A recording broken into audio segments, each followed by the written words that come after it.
What is up, RotoGrinders? NFL Pick 6 show, week number 17. We've made it almost. We've almost made it. As usual, two of the best in the business. Rich Hribar, sharp football analysis. You got the worksheets you've been reading all season long, as well as John Daigle, 4 for 4.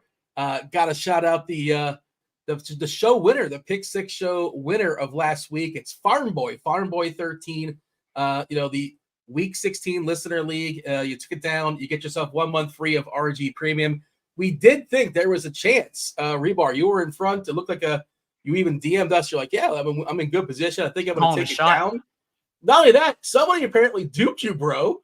Apparently this lineup is too fire. You pieced it together on another show with Overzets, and that's probably what happened. Somebody duped you, bro. You took down second. Congratulations to you. I think you had other spots as well. We tend to look forward, but let's look back. Let's talk about a nice lineup last week, Rich. It was a good week. It's we just talk about, like, I try to get on my December run, my November to the end of the year run, and Daigle joked on the show, but everyone always says, like, I can't believe it's week 17. This is always a part of the year where I'm actually sad because, like, this is always the hot run and it's going to come to an end. This is our last full week. I mean, there's 10 games on the main slate. When's the last time we had a 10 game main, or 10 1 p.m. games? When have we had 10 1 p.m. games to dig through? So it's our last full slate before any week 18 hijinks. So I'm excited, man. I'm happy for you. I was still completely shocked whenever tournaments locked and I saw 15% Joe Flacco, 22% Amari Cooper. I was just thinking, how the hell? 25% Mike Evans as well. I was like, how did we get here in the end? So I was just blown away at everything. Although we did talk a little bit about it at the end of last week's show. Yeah, I ended up just locking in, and I'm curious too about this slate in general from a macro view. Is we've gotten really comfortable the last 3 weeks with the way the slate's set up, paying down at quarterback. And I think this week, people might be trying to go back to that because we've been able to play a lot of fun players when we've been having a lot of these quarterbacks like Joe Flacco hit at 4K. And we have a bunch of more like 5K quarterbacks again on the board this week, but we also have Jalen Hurts on the slate. We also have Josh Allen on the slate. We also have Brock Purdy graveyard game coming on this slate. Justin Fields is on the slate. Lamar Jackson's on the slate. We might have got real comfortable in the pay down quarterback range, and it could get buried again. Yeah, that is a good point. We're going to dig into that as far as quarterbacks. You said 10 games. I'm like, wait a second. I got 10 1 p.m. games. I know. Yeah. It threw me off for a second. I'm like, why do I have 3 more games than everybody else? I thought I prepared for the show. And I'm not going to go on my rant, but really 10-3, that's the best we can do NFL. We couldn't do 9-4 as far as the split with the late games. It's New Year's Eve, though, Dean. Yeah, that's I suppose. And they couldn't give us, the best game of the week actually on the slate. Detroit and Dallas, they're going to splice that off and throw it on Saturday. I'm actually happy because it kind of makes the slate wide open. We've been on a run here. That game, if it was on the main slate. Yeah, because we've been good the last 3 weeks, like poking holes in the high totals. We can probably do that again at the end of the show with the Ravens, Dolphins, but the Lions and Cowboys, I can't poke any holes. I also would just join the crowd and be a sheep and stack it up. So I actually saw it on Saturday. I was really happy it was gone. That's the big DFS game or the best ball game, right? Like everyone was trying to build Lions Cowboy stacks, and here it is right there in isolation and island fashion. Daigle, I saw you have one team left. How live are we? Have you gone through it? Good luck, of course. Do you have Detroit stacks? Do you have Dallas stacks? What are we looking at? It's going to come down to Bryce Young, I think, because it is the pre-draft Superflex tourney, but Sam Howell was benched, and it has Trevor Lawrence, who may or may not play, and Bryce Young, as I went thin at quarterback and stacked up the other positions. I still have Christian McCaffrey, Rachaad White. It's pretty strong at receiver as well. We've got a good run out with injuries between Nico Collins, T. Higgins, Mike Evans, and whatnot. So I feel okay with it. But again, it's $200K to the top. I'm going to need some help. I have unique Chris Rodriguez if that helps me get anywhere. I guess we'll see. Yeah, I love to see you got a Chris Rodriguez team through. He flexed. His 19 points was in the flex last week. We needed that. Yeah. He's an interesting run back. Down by 30, it's going to be Rodriguez season versus San Francisco this week for sure. Hribar, you may or may not have teams in the finals. We don't know. Nobody knows, but we wish you luck. No one knows. I hope I do. All right. I'm too busy worried about my Joe Flacco stacks, baby. Like, we're trying to Dude, I mean, I'm telling you, if I swap on FanDuel, if I swapped out, because I had both exposure players, if I swap out and I mixed in more Garrett Wilson to Calvin Ridley on the Flacco teams, just the way I set up my teams, I didn't have any Flacco teams at Ridley. They all had Garrett Wilson. And if they would have had the isolation, it would have been I don't know if I'd have came on the show this week. I might have moved. I might have come visit you, Dean. Hey, well, you know what? You can take it down this week. How about that? This was just an appetizer in week 16, week 17. We're going to break it down in just a second. Oh, I did mention Farm Boy 35 taking down the Listener League. You guys can participate in the Listener League. It's in the chat in the YouTube. Hey, what's up, YouTube? Hit that like button. Do subscribe. Turn those notifications. Do all those things and join the Listener League. It's just $5. And if you happen to take it down, you get yourself a month free of RotoGrinders Premium, not just football, but all the sports.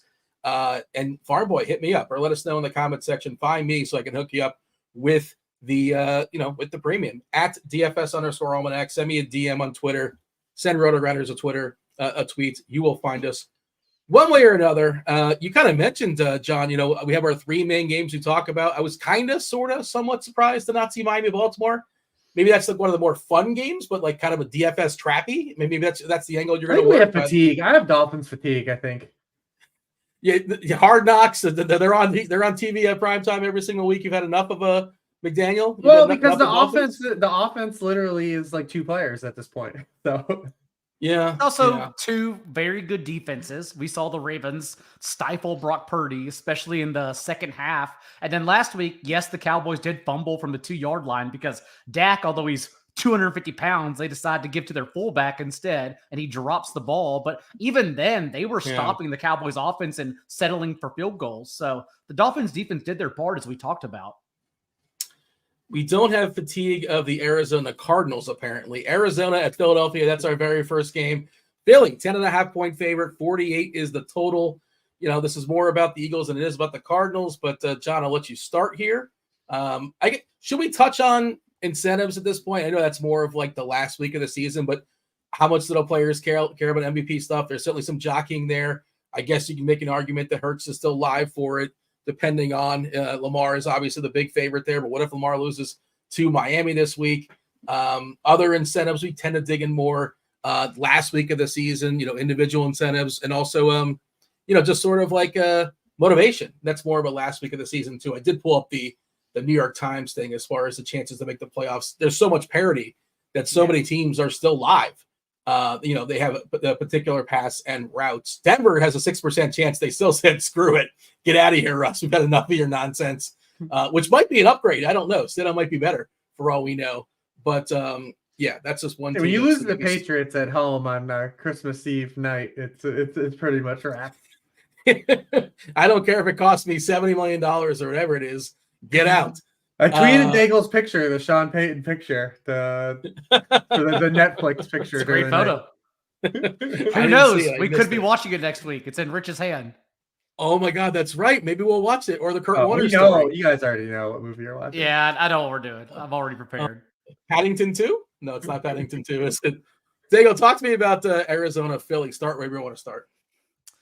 It's an interesting spot for Jalen Hurts. Like Rich said, a slate where we do have some good cheap quarterbacks we'll probably talk about throughout the show, but it's a potential spend-up slate as well. And for Jalen Hurts, it's intriguing because he's also still lacking the volume, but he's basically getting there on those tush-push touchdowns that are inevitable. He's only exceeded 32 pass attempts in 2 of his last 7 games. Even last week, a majority 1-score game throughout against the Giants. I don't blame anyone if they didn't watch it on Christmas afternoon. And Philly ran the ball still at the 4th highest rate when they were within 6 points of New York. And then on the other side, if you're trying to leverage off of Jalen Hurts, it would naturally be DeAndre Swift, who does have 20 touches in back-to-back games, but it's all like Tony Pollard. You just need the perfect run out for Swift because there's so many obstacles going against him. His receiving usage is now dwindled. He's actually totaled only 12 receiving yards in his last 5 games. They just haven't even been giving him the ball in that area. And then when he gets inside the 5-yard line, he has this almost comedic ability to hit a force field and fall down to the ground. And then in comes Jalen Hurts from the 2-yard line. Carry, dude. that first carry last week, I mean, I thought he's like the momentum he had. I'm like, this is an easy touchdown. And somehow he just you're like it was like a real force field. Dude, it genuinely looks like he's hitting the ground on purpose. It's truly incredible every single week. And that's why Hurts has now out-carried him 14-1 from the 2-yard line in, because when they get down there, the tush push just can't be stopped. And so, again, I do think it's a great spot for DeAndre Swift, but you do really need the perfect run out here since the Cardinals are who they are, right? Like, we've been targeting them with Joe Flacco, Matthew Stafford the last few games. Everyone's getting there. Justin Fields even last week got there for 97 yards and a touchdown. So with Hurts, you're banking on those short yardage touchdowns. And with DeAndre Swift, you're hoping he gets in. And that's about it. Did you guys partake in, or I'm sure you didn't partake, but you saw the nonsense going on with people like hammering Boston Scott to score a touchdown last week versus the Giants? What are we doing? Yeah, like the whole BVP, like the NFL stuff, like, I mean, people are already doing it with the Tua stuff, right? Like in this Ravens game, which we don't have on here, but everyone's literally just talking about last year's Ravens-Dolphins game that happened in week 2 with different personnel, like different coaching. Different that stuff doesn't work in the NFL. There are some like some things you can like look back on for like matchups, or like maybe like some coaches tendency if it's like if like players haven't moved or it's the same coaching staff, or like maybe some coordinator like notes, but BVP for football is real tough. Sometimes it don't even work. It doesn't even work in the same season. You like look and you're like, oh, well, this happened in week 3 when these teams played, and then the game is totally different when they play the rematch. That's the kind of stuff I see, and I say, okay, I'll always be fine in this industry because I'm not pulling up shit like that and being lazy with it. I just the number that I saw, it was different numbers in different spots, and some people got it like at plus 900 and plus 1,000, whatever. If you're having a good time, it's not going to happen, but at least it's only it's plus 900. On Caesars, it like closed at plus 200. I couldn't believe it. I was losing my mind. Like a 2-1 is we were getting paid off on. This guy's had one carry in the end, I think, the red zone the entire season. I don't know what route you're telling yourself, but I was riding those AJ Brown ladders because his target share 43% against man coverage. I was on all those, and we fell just short. We got over the regular receiving prop, but a lot of meat left on the bone in that one. Absolutely. Do we like any ladders for Philly this week? Any of your favorites? AJ Brown, Smith, Goddard, usual suspects. How would you prioritize the pass catchers for Hurts, Daigle? For me, it's still AJ Brown, even though we know the Cardinals do play softer defense. They don't blitz at all. Same thing last week against Justin Fields. But at the same time, I'm still just trying to target, honestly, AJ Brown's target share more than anything, although it was Devonta Smith who got there, at least in the first half, was lapping AJ Brown and that department. So to me, it's always about AJ Brown. But again, honestly, if you start out with Jalen Hurts and AJ Brown, where do you take your lineup from there? Because we are once again, maybe Rich can point some out at the end of the show, but I'm yet again struggling for some actual like cheap wide receivers. They've seemed to be very thin these past couple of weeks, whereas it's like thin running backs we're chasing instead, just hoping for the run out. Like, congrats to anyone who got there for Khalil Herbert. I chased the Roschon Johnson from before the bye against Minnesota, and that didn't work out. It was Khalil Herbert, obviously, who got there instead. Rich, your thoughts as far as Philadelphia? Of course, you like Hurts, but like, how about comparing him against, his contemporaries, against Josh Allen, against Lamar, against Fields, against Purdy? I guess Mahomes is sort of there. I mean, it's against Cincinnati, so maybe we got a bounce back spot here. For Kansas City, that offense really, really sputtered last week. I think thoroughly embarrassing. I know no one wants to play Mahomes. That's kind of why I want to, but I do like. We'll get there, I think. But I mean, you got to like Jalen Hurts at home. Huge team total, a passive defense that, like Daigle said, everyone's gotten there on the Cardinals. And I feel like the Eagles still like kind of haven't played their best football, right? Even last week, it's kind of, they let the Giants come back in that game. They're in complete control for 2 quarters. Let the Giants kind of come back. They even have a shot to potentially, tie that game at the end. And I just feel like the Eagles want to still build up some momentum these last 2 weeks headed into the playoffs and played their best football. And this is a great spot to still kind of do it at home against this Cardinals team. And the other side, I think, is what makes this interesting. Like, obviously, you don't have to force bringbacks, but I mean, if there's going to be a lot of scoring in this game, the Eagles, again, like we said last week, when Tyrod came in that game, Tyrod was out there throwing seeds. I mean, there's guys wide open. I mean, he even missed the Darren Waller touchdown where Darren Waller's behind the defense. The Eagles just keep having these lapses defensively. I use the word lapses specifically because it's regularly where they're just blown assignments. that give up these big plays for the Eagles. And, they've basically played the most defensive backs in the NFL this year based on like injuries and, guys coming in rotation. That's what happens. You don't have the communication issue. You have a lot of communication issues. But can we trust any of these Arizona wide receivers, man? Dortch got there and like an amazing play because Greg Dortch is a baller. He left a bunch of ankles in his wake in Chicago, but only had 5 targets, right? And he ran fewer routes than Michael Wilson. So and Michael Wilson's out here just getting cardio. The dude had no catches again. I think we can still play Trey McBride, even though he didn't get there disappointingly last week, but he still had a team high 22% of the team targets. It was just kind of an ill-timed dud. Kyler still targeting him at the highest rate per route run on the team. We know the Eagles still have they still have issues in the middle of the field, even adding Shaq Leonard, who's still not playing a full allotment of snaps. Also, Shaq Leonard was made available for a reason, just like Kevin Byard was made available for a reason, and the Eagles fans have found that out a little bit as well. But I think the interesting guy here, probably the most interesting guy that no one ever wants to play, is James Conner.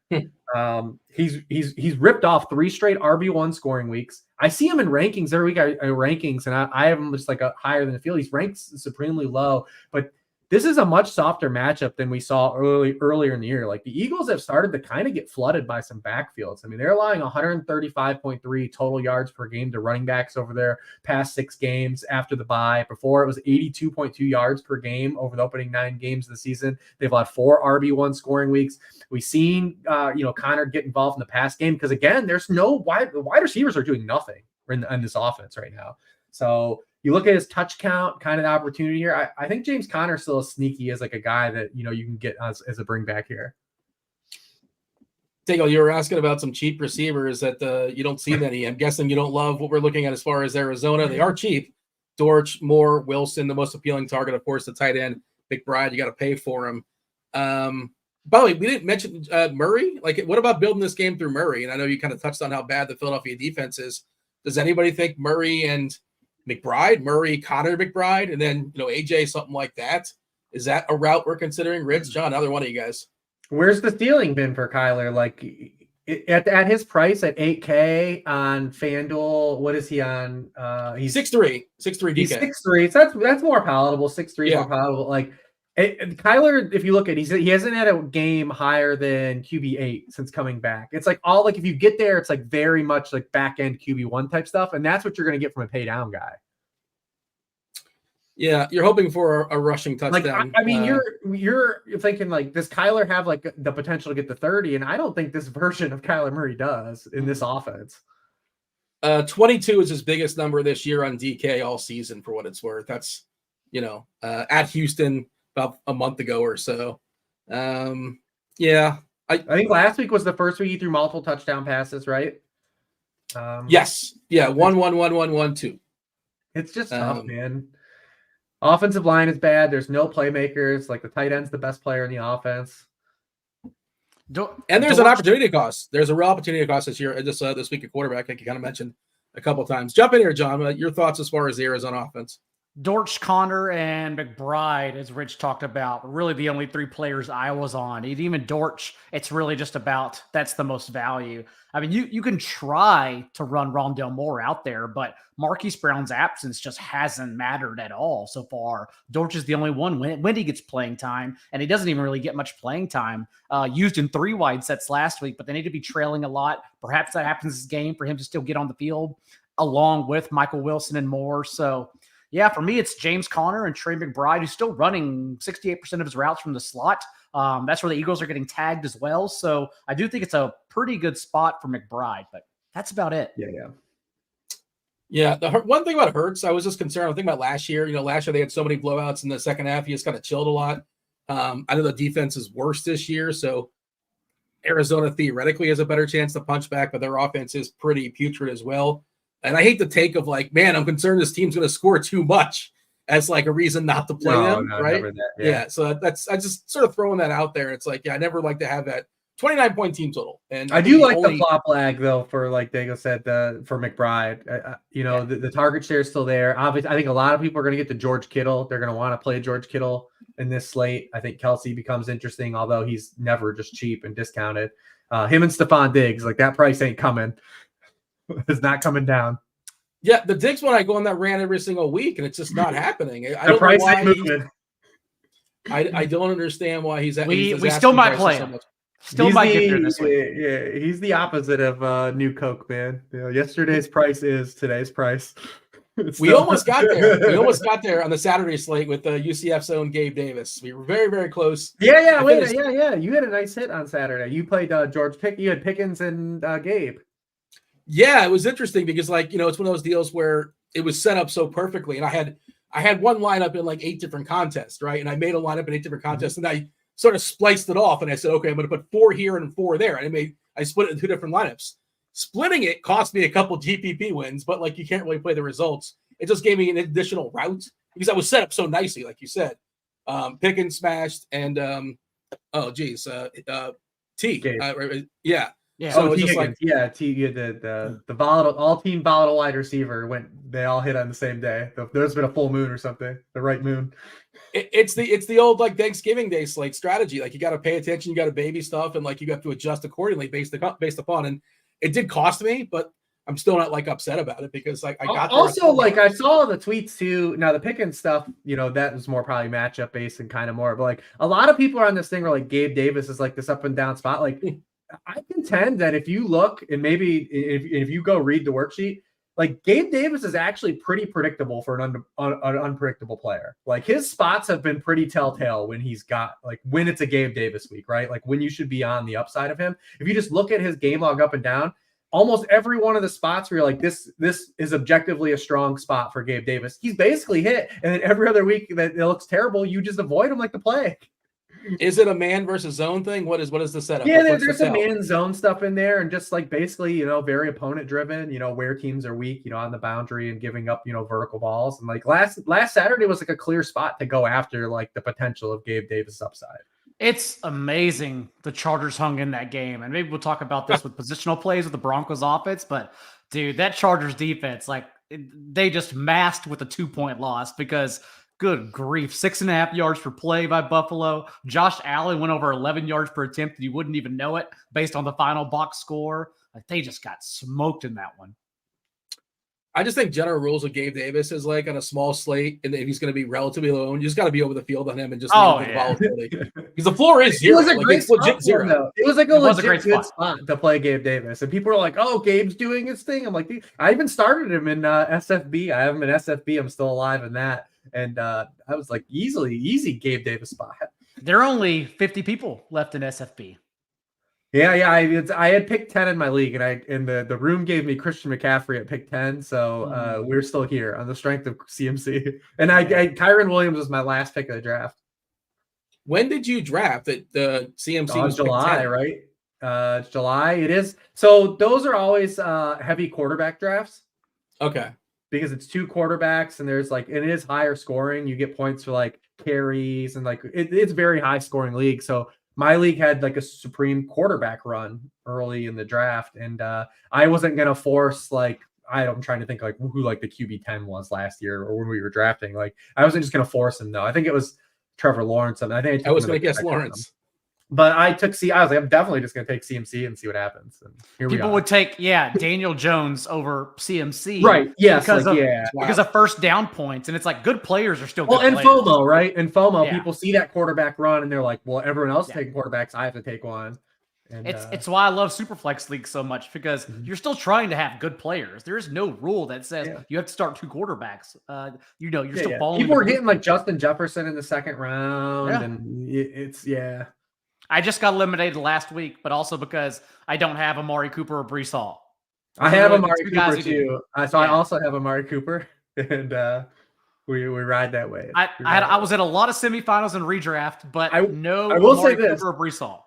If you're going into tomorrow because of what Breece Hall and Amari Cooper got you, tomorrow's probably going to be a pretty different story. Or Joe Flacco. Good luck. Godspeed. We go from one potential blowout Arizona Philly to another potential blowout San Fran at Washington. 49.5 is the total. San Fran 12.5 point favorite. 31 team total. Coming off an embarrassing. No, I shouldn't say embarrassing. Just but, a letdown. A big letdown week. But they should get back a good get right spot here versus the Commanders. I'll yield to let's see, Rich, you start us off here with San Fran. Do we expect Purdy to bounce back? CMC is CMC this Washington. But the reason too, and I know everyone was on Breece Hall ended up being like a cash game play, but the reason I was not playing both Jets is because we only have 2 more weeks left of this 2023 Commanders defense. Like an absolute just gift of this season has been this Commanders defense. It doesn't matter who the hell they play against. Like they are just giving up the bag. So like for the 49ers to have like kind of that down game on Monday, this is the elixir, right? Like this is the medicine. They're just going to go to Washington and do whatever they want. I mean, it's so like Purdy, easily a big bounce back spot for Purdy, right? I mean, we've talked about Washington all year. I mean, they're allowing a league high 18.9 passing points per game. They are 31st in the NFL in pressure rate. Purdy, when he hasn't been pressured, literally his video game numbers, 76 completion rate, 10.5 yards per attempt, 19 passing touchdowns. So clear bounce back spot for Purdy. With Purdy, always the answer is like, well, who do I pair him with, right?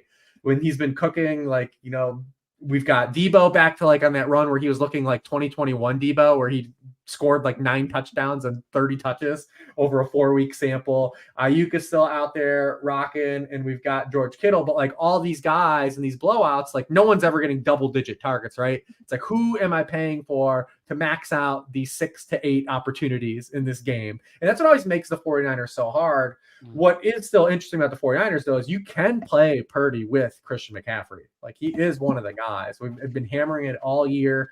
He can be stacked with his running back. And Washington, equal opportunists, again, Breece Hall, they have allowed an RB1 score in 7 straight games. These are the guys: Ramondre Stevenson, Kenneth Walker, Saquon Barkley, Tony Pollard, Devin Achane, Kyron Williams, Breece Hall. Every single one of those running backs has gone over 100 yards in the game and scored a touchdown. Christian McCaffrey, if he somehow even has a chance to win MVP, now he's second in odds because this year has exposed how dumb this award is and how it's given out. He's gonna put up a monster game. I mean, I don't know if you're making a lineup without Christian McCaffrey this week, and I know on DraftKings it's easier to do than on FanDuel where he's in the Russell Westbrook zone. It's scary to leave him out of lineups this week. By the way, they care about such things. The reason why I say that, remember how they treated CMC in his touchdown streak earlier in the season when they were up like 30 or 40, like trying to force touchdowns at the last second? I can't remember who that was against. It was CMC with all the scrubs too, like the backup. It was against the Jaguars, I believe. And then in that game, Charlie Warner, Sam Darnold, Jawan Jennings, they were all out there. Charlie Bell was out there blocking for CMC's touchdown streak because they were just going for it. So yeah, I think they were trying to get Purdy the MVP since the bye week.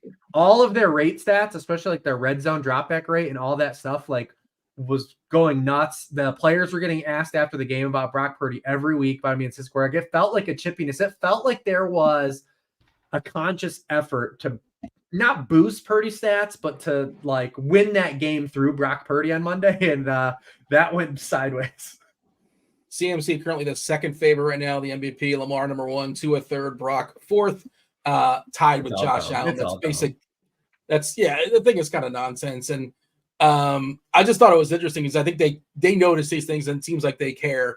I agree with your route, by the way. Just pairing Brock with CMC and you're theoretically attached to every touchdown one way or the other. And sometimes you get double paid off, if you get, because how do you pick between these guys, especially against the Commanders, right? Like,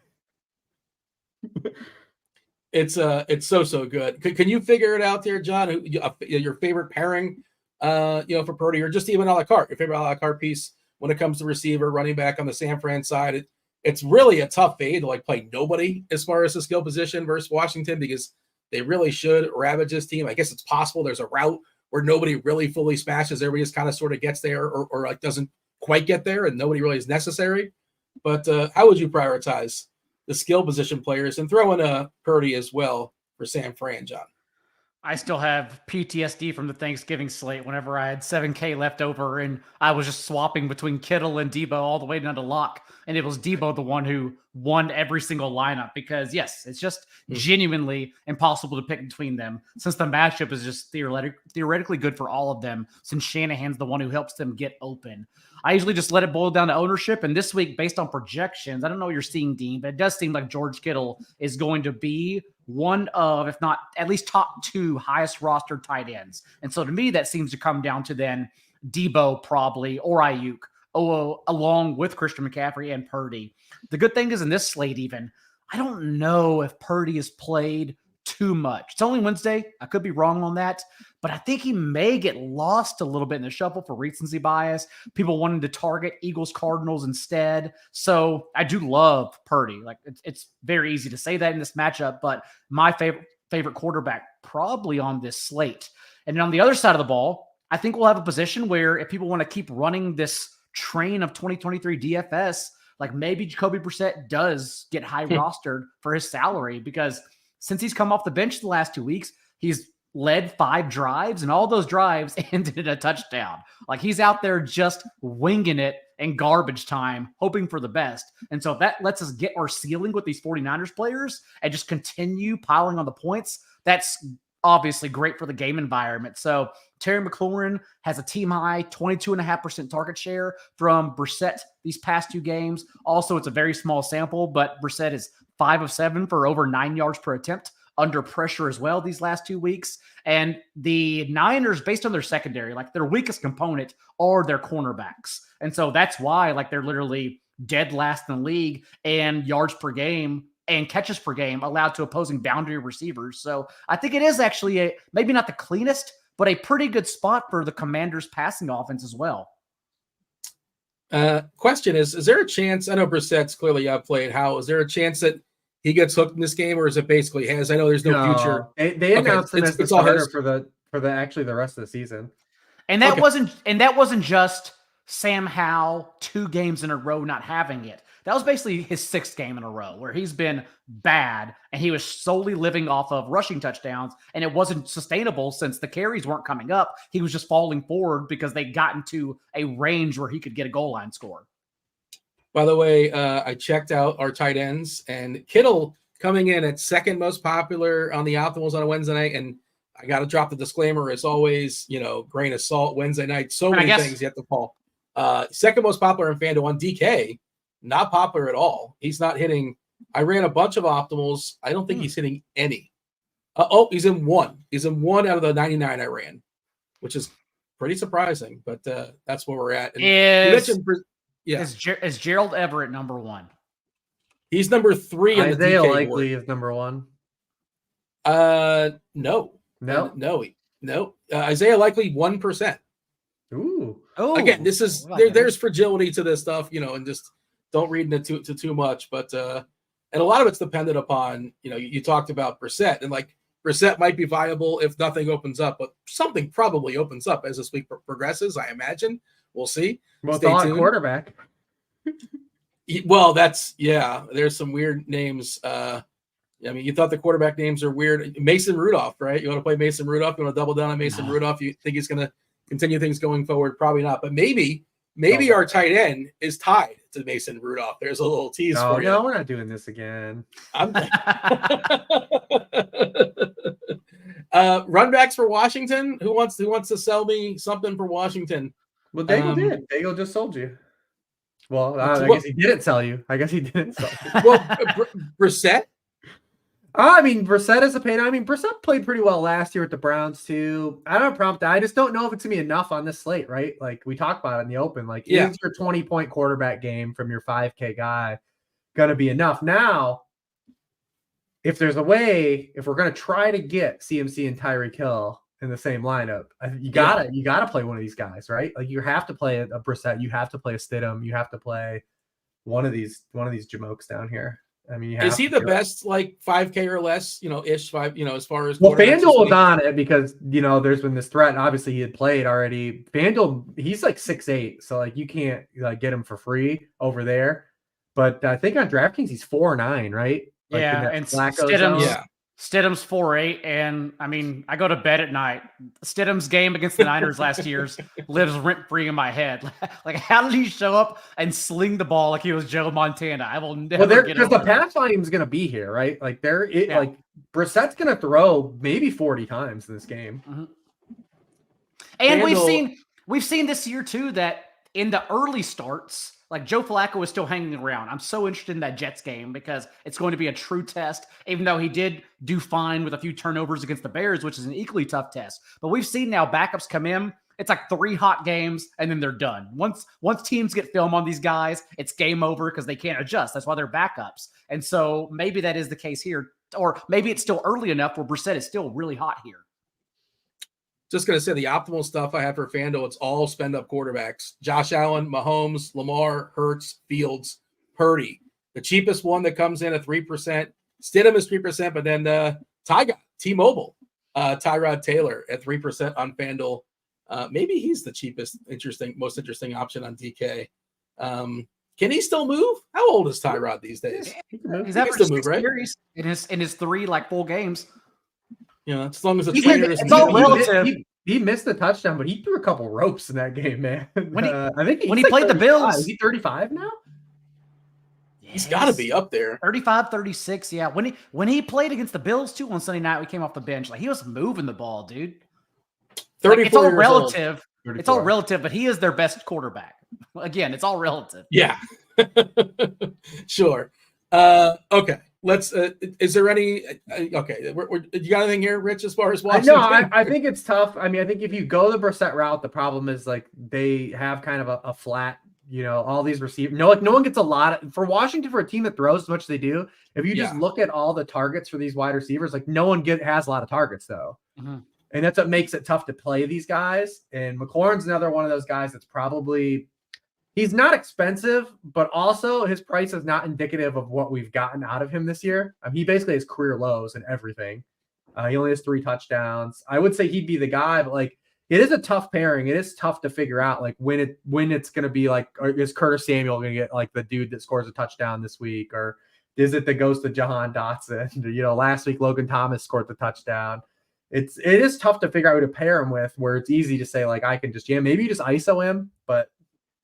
It's tough. From how McLaurin hadn't been over 50 receiving yards in 5 consecutive games, his box scores just look better because that's when Jacoby came off the bench and started firing it. I think you sent out a tweet, John. Then you sent out a tweet as far as like the targets were Brissett, and I'm pretty sure like nothing really stood out, which is kind of the problem. Yeah, it's just McLaurin 22.5%. The rest is around just like Rich said. Just Hal sitting around 18.5% with all these other receivers. Dotson, Dotson, I don't even think he has a ceiling. I could be wrong, but he was like literally unusable, like unplayable. I think that's where I find Hal. Yeah, that's where I find kind of the issue with all these guys is where like who here is like at least Samuel those weeks where he was like in the high 3s. Mm-hmm. You're like, yeah, it matters if he can get like 15 or 16 points. But I feel like that's like where all these guys cap out at. He's 4-4 now. Still hitting some stuff, by the way. He looks pretty popular, at least as of right now. McLaurin would be the guy in this particular matchup. I mean, where the 49ers give stuff up is on the outside. What's funny is these teams played a year ago and all 3 scored a touchdown. When I think Wentz and Howell played in that game. Wow, that was only a year ago. Yeah, it was only a year ago. Wentz was the commander a year ago. Oh, man. Life comes at you fast. Third game on the slate that we're going to focus on. Then, of course, we'll run it back and give our favorite plays.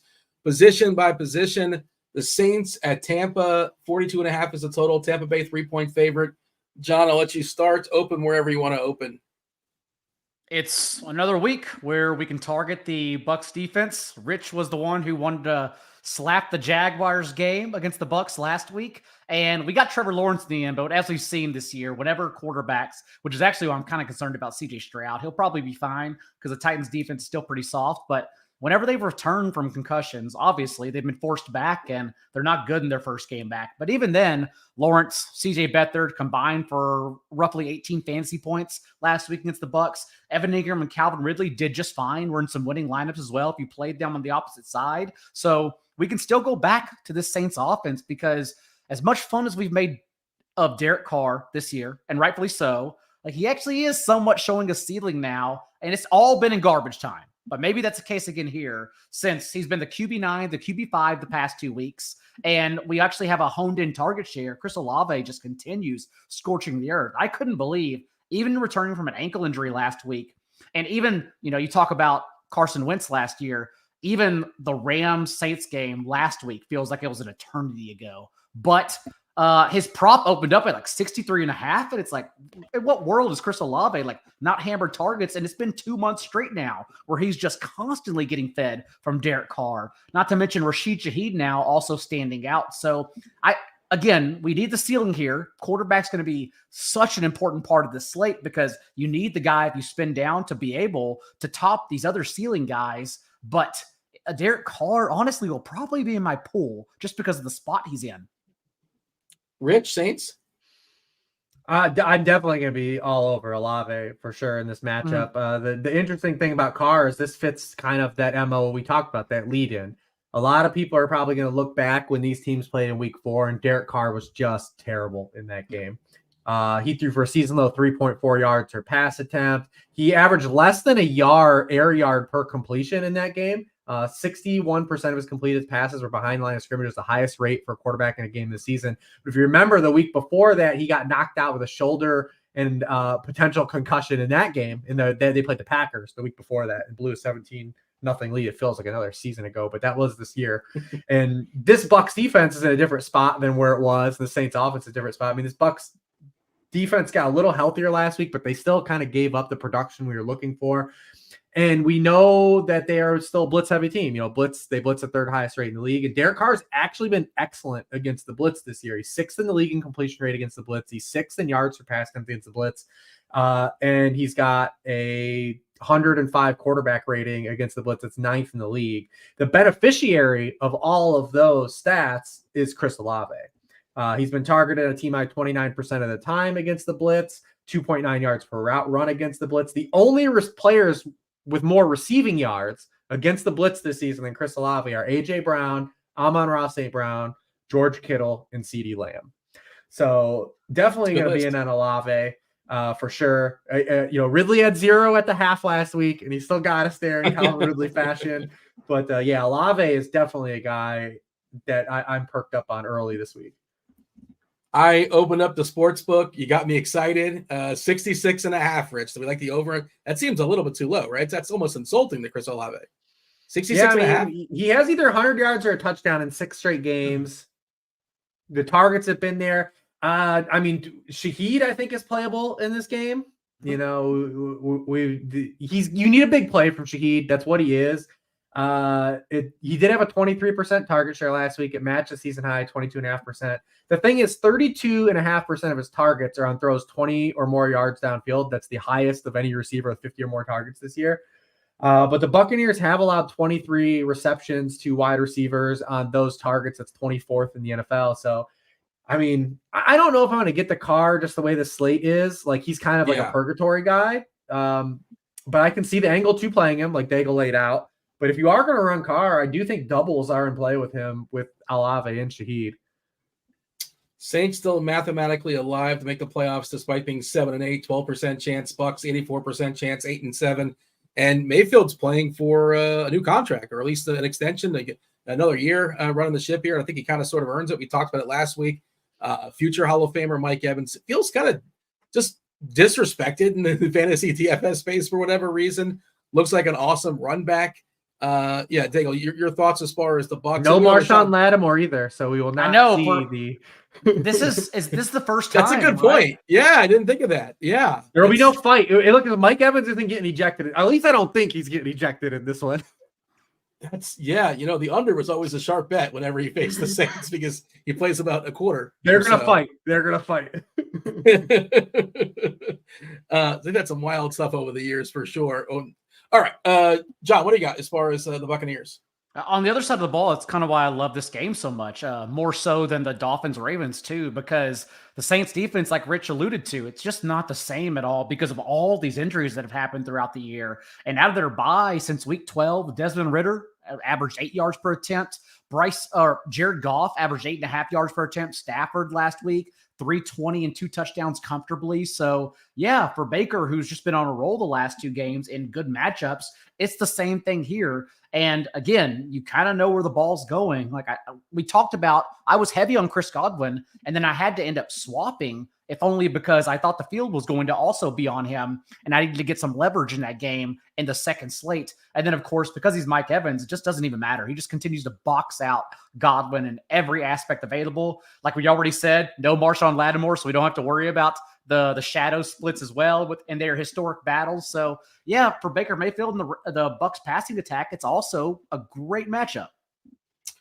Yeah, many years ago, we always talk about the jam of men like Antonio Brown and Le'Veon Bell for Pittsburgh, and it's kind of what Tampa is. Like not to the same degree, but it's Mike Evans and Rashard White. Like they get so much. They're basically the entire offense. I know Godwin rises.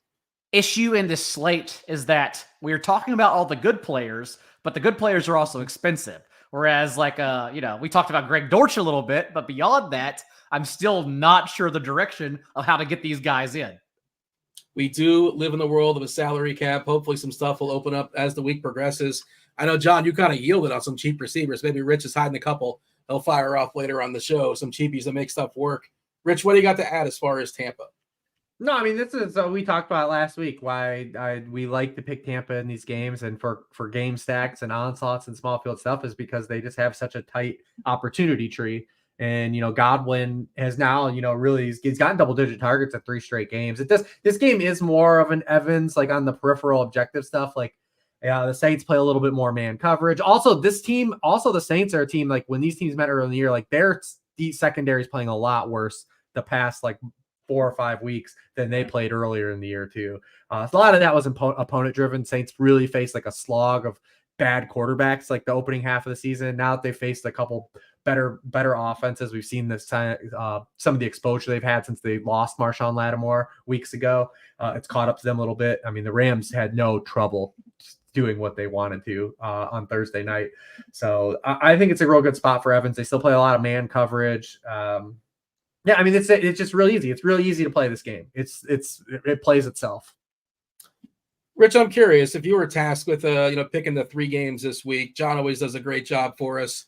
Would these be the 3 games? Is there another game that you're thinking about that kind of is knocking on the door that you think is interesting? As far as I don't know, the individual pieces, for the context of the show, Dolphins Ravens would have been just the other one, just for people to hear us talk about the pieces in that game. Rams Giants probably has the most individual pieces that I think are fun to play. That's about it though. But we'll talk about all these. That's why we do positional plays. All right. It's also a betting show, so you can still get the over on Rams Giants. Anything under 40 points, just keep on betting it. Let's see. Let's see what the number is at right now. I did, by the way, just bet Olave. I bet the alt number too. You got to bet the alt number to hit over 99.5, get 100 yards. Let's see. We got Rams Giants. The total is what number did you say? 40. I'm saying 45. Yeah. So Warren sent it out at 42. So I know that it got hit. Oh, I got it at 38.5 on Sunday night. Oh my God. It's game to touchdown. 45 is the current. If you still hammered. Over 45, that's a pretty big boy number. I believe in Tyrod Taylor. I believe in the Giants offense to give us a little bit of hope. The issue is, let's get to positional plays. We'll talk about it. Do you want to sell us the Rams anyways? I mean, so I put this nugget in the worksheet with Kyron Williams, Cooper Kupp, and Puka Nacua all on the field together. The Rams are averaging 6.8 yards per offensive play now. The 49ers lead the NFL in yards per play at 6.8 for the whole season. So this offense with all these pieces, they've been humming. By the way, another kind of battle right now, if you want to go narrative stuff, Puka Nacua and Stroud kind of battling for the NFL Offensive Rookie of the Year. If those, it's an interesting. We're expecting Stroud to come back this week, but all right. Puka's got a chance at Anquan Bolden's record. Not even a chance. I think he's going to get it probably. Yeah. What's the number? I think he's 146. I think he's 160 short. Obviously, he's got an extra game than Bolden had. What a demon Anquan Bolden was too. He probably is not going to make the Hall of Fame and maybe gets lost in the sauce, but Jesus Christ, what a player Anquan Bolden was. Man, there was a game where he broke his face. Against the Jets. Yep. And I think he came back that game. No, he came back later in the season. That was their playoff run. And he came back. I think his first game was against the Eagles in that playoff game and scored a touchdown, but literally he almost caught the ball. If you look this play up, like I thought he caught it.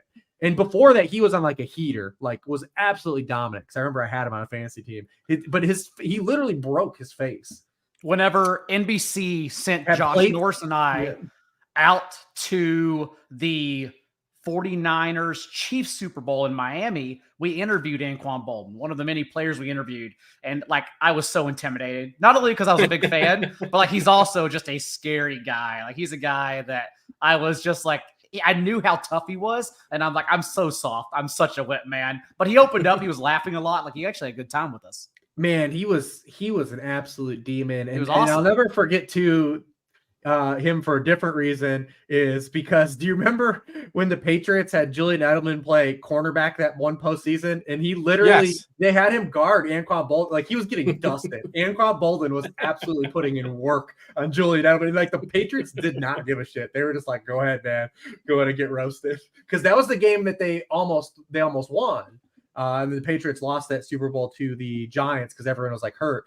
But that was the game where I'm trying to think of who dropped. Was it Lee Evans that dropped the touchdown at the end of the game? From JP Lee Evans on from Flacco. No, it's from Flacco. Oh, from Flacco. Yeah.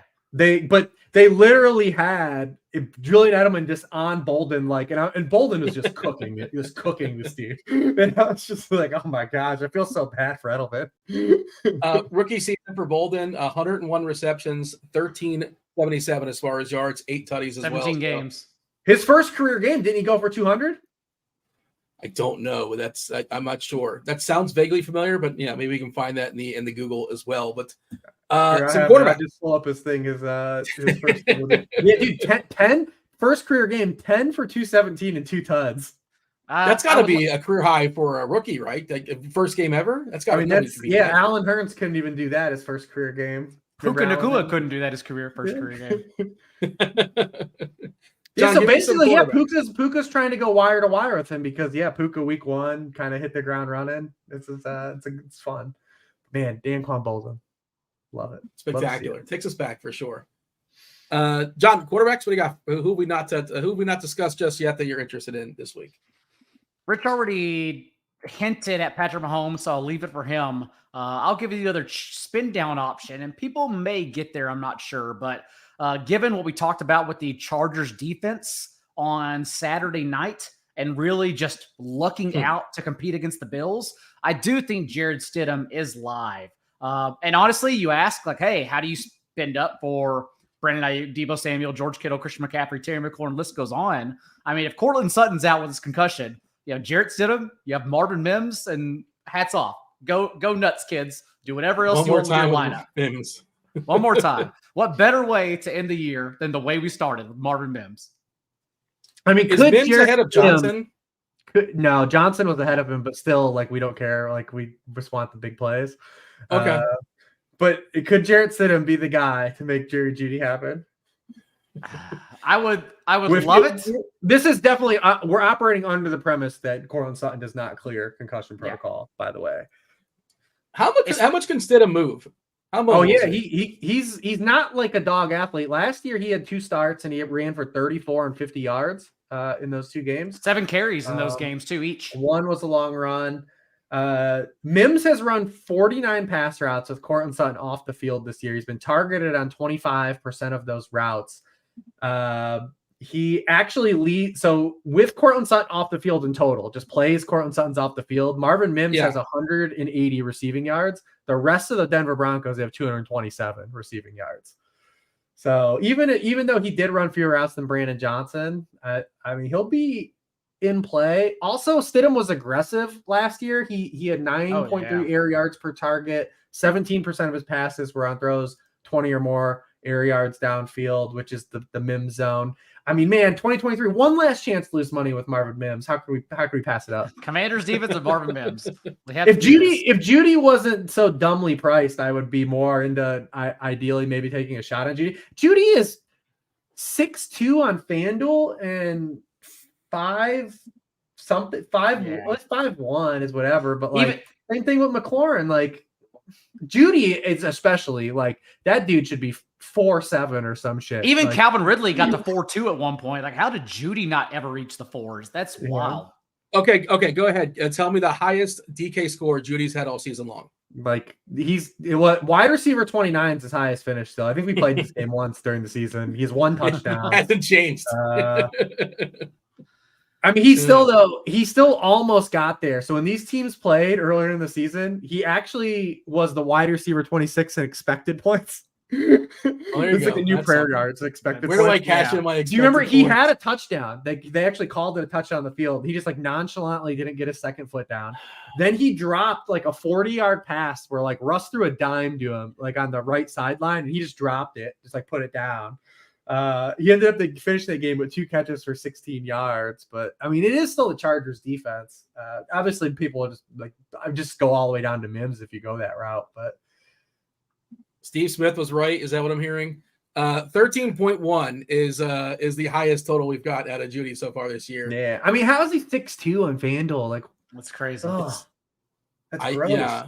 I don't understand how some of the prices work. Sometimes they're very quick to jump guys up, but sometimes bringing them down can be tricky. Like Rashid Shaheed is 6'2" also on FanDuel, and I would just rather play Rashid. He get one target. That's better than. Although they are both cheaper. Touchdown. They both are cheaper than DeMarcus Robinson, if you know what kind of world we're living in right now. We're going to talk about DeMarcus Robinson too. Don't worry. Oh boy, Rich, what you got some quarterbacks for us, Rich? John, are you done? Are you yielding? Yeah. I'll give you one more spin down option. Yeah. Rich? Yeah, I mean, I still think Stafford's in play. He's just on a heater. Just that offense is playing so well. I don't want to outright fade it, especially against the Giants. Stroud's a little interesting. He's a guy I'll monitor where the field's going on Stroud. Like if he looks like if he's going to be like single digit owned, then I'll dabble with him. But if he's going to be over, then I think there's just other options. And then I don't know where Mahomes is going to be. Obviously, he ends up being popular. I'm not going to play him, because it's the dog year for them. But man, this Bengals defense is that bad though. Yeah. And you go back to it. I mean, they've allowed the 2 highest passing yardage games to the Steelers this year. Like people thought like they fired Matt Canada and figured shit out. It's just because that's how bad the Bengals are. Then the Steelers go 3 straight weeks. They can't score a point on anybody.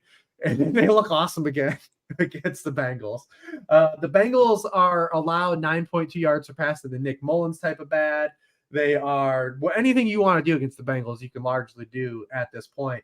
Mahomes has faced one defense this season worse than the Bengals in passing points allowed per game, and it was the Chargers. And in that game, he had 33 fantasy points. Do I think he even is capable of 33 right now? I don't. But I will be curious to see where the field goes on him. This Bengals defense is so bad. And if people are going to play Clyde Edwards-Helaire, I definitely want to play passing game pieces of the Chiefs. He's going to get played. He's going to get played. They're definitely going to get played Clyde Edwards-Helaire. I mean, he's in every touchdown. Yeah, he's one of the ways to make everything work. Speaking of players that never lose salary, Travis Kelce. It's tumbled a little bit, but still $7K. And when was the last time he scored? Too. It's all what? Yeah, okay. But yeah, I get if you're playing Kansas City, it's Rice and it's Kelce, and I can't talk myself to anybody else. I bet somebody rich. I bet some people get the Richie James just as a stone min. Yeah, I'm not even saying I'm going to, but I bet some people play him on DK just to get the receptions at stone min with Patrick Mahomes. He is stone min. He is 3K, but yeah, you're paying for like 3 targets, maybe. I just don't know how you fit Kelce into this slate in particular, right? Like, because if you're paying for Kelce, it's a great spot for Kelce. Don't get me wrong. I can make up all this, like not make up, actually drop the stats about the Bengals and Titans. It's why your guy Freiermuth, you get a 0 last week though against them. But my guy, yeah, he's just your guy. I just speak on behalf of the optimizer.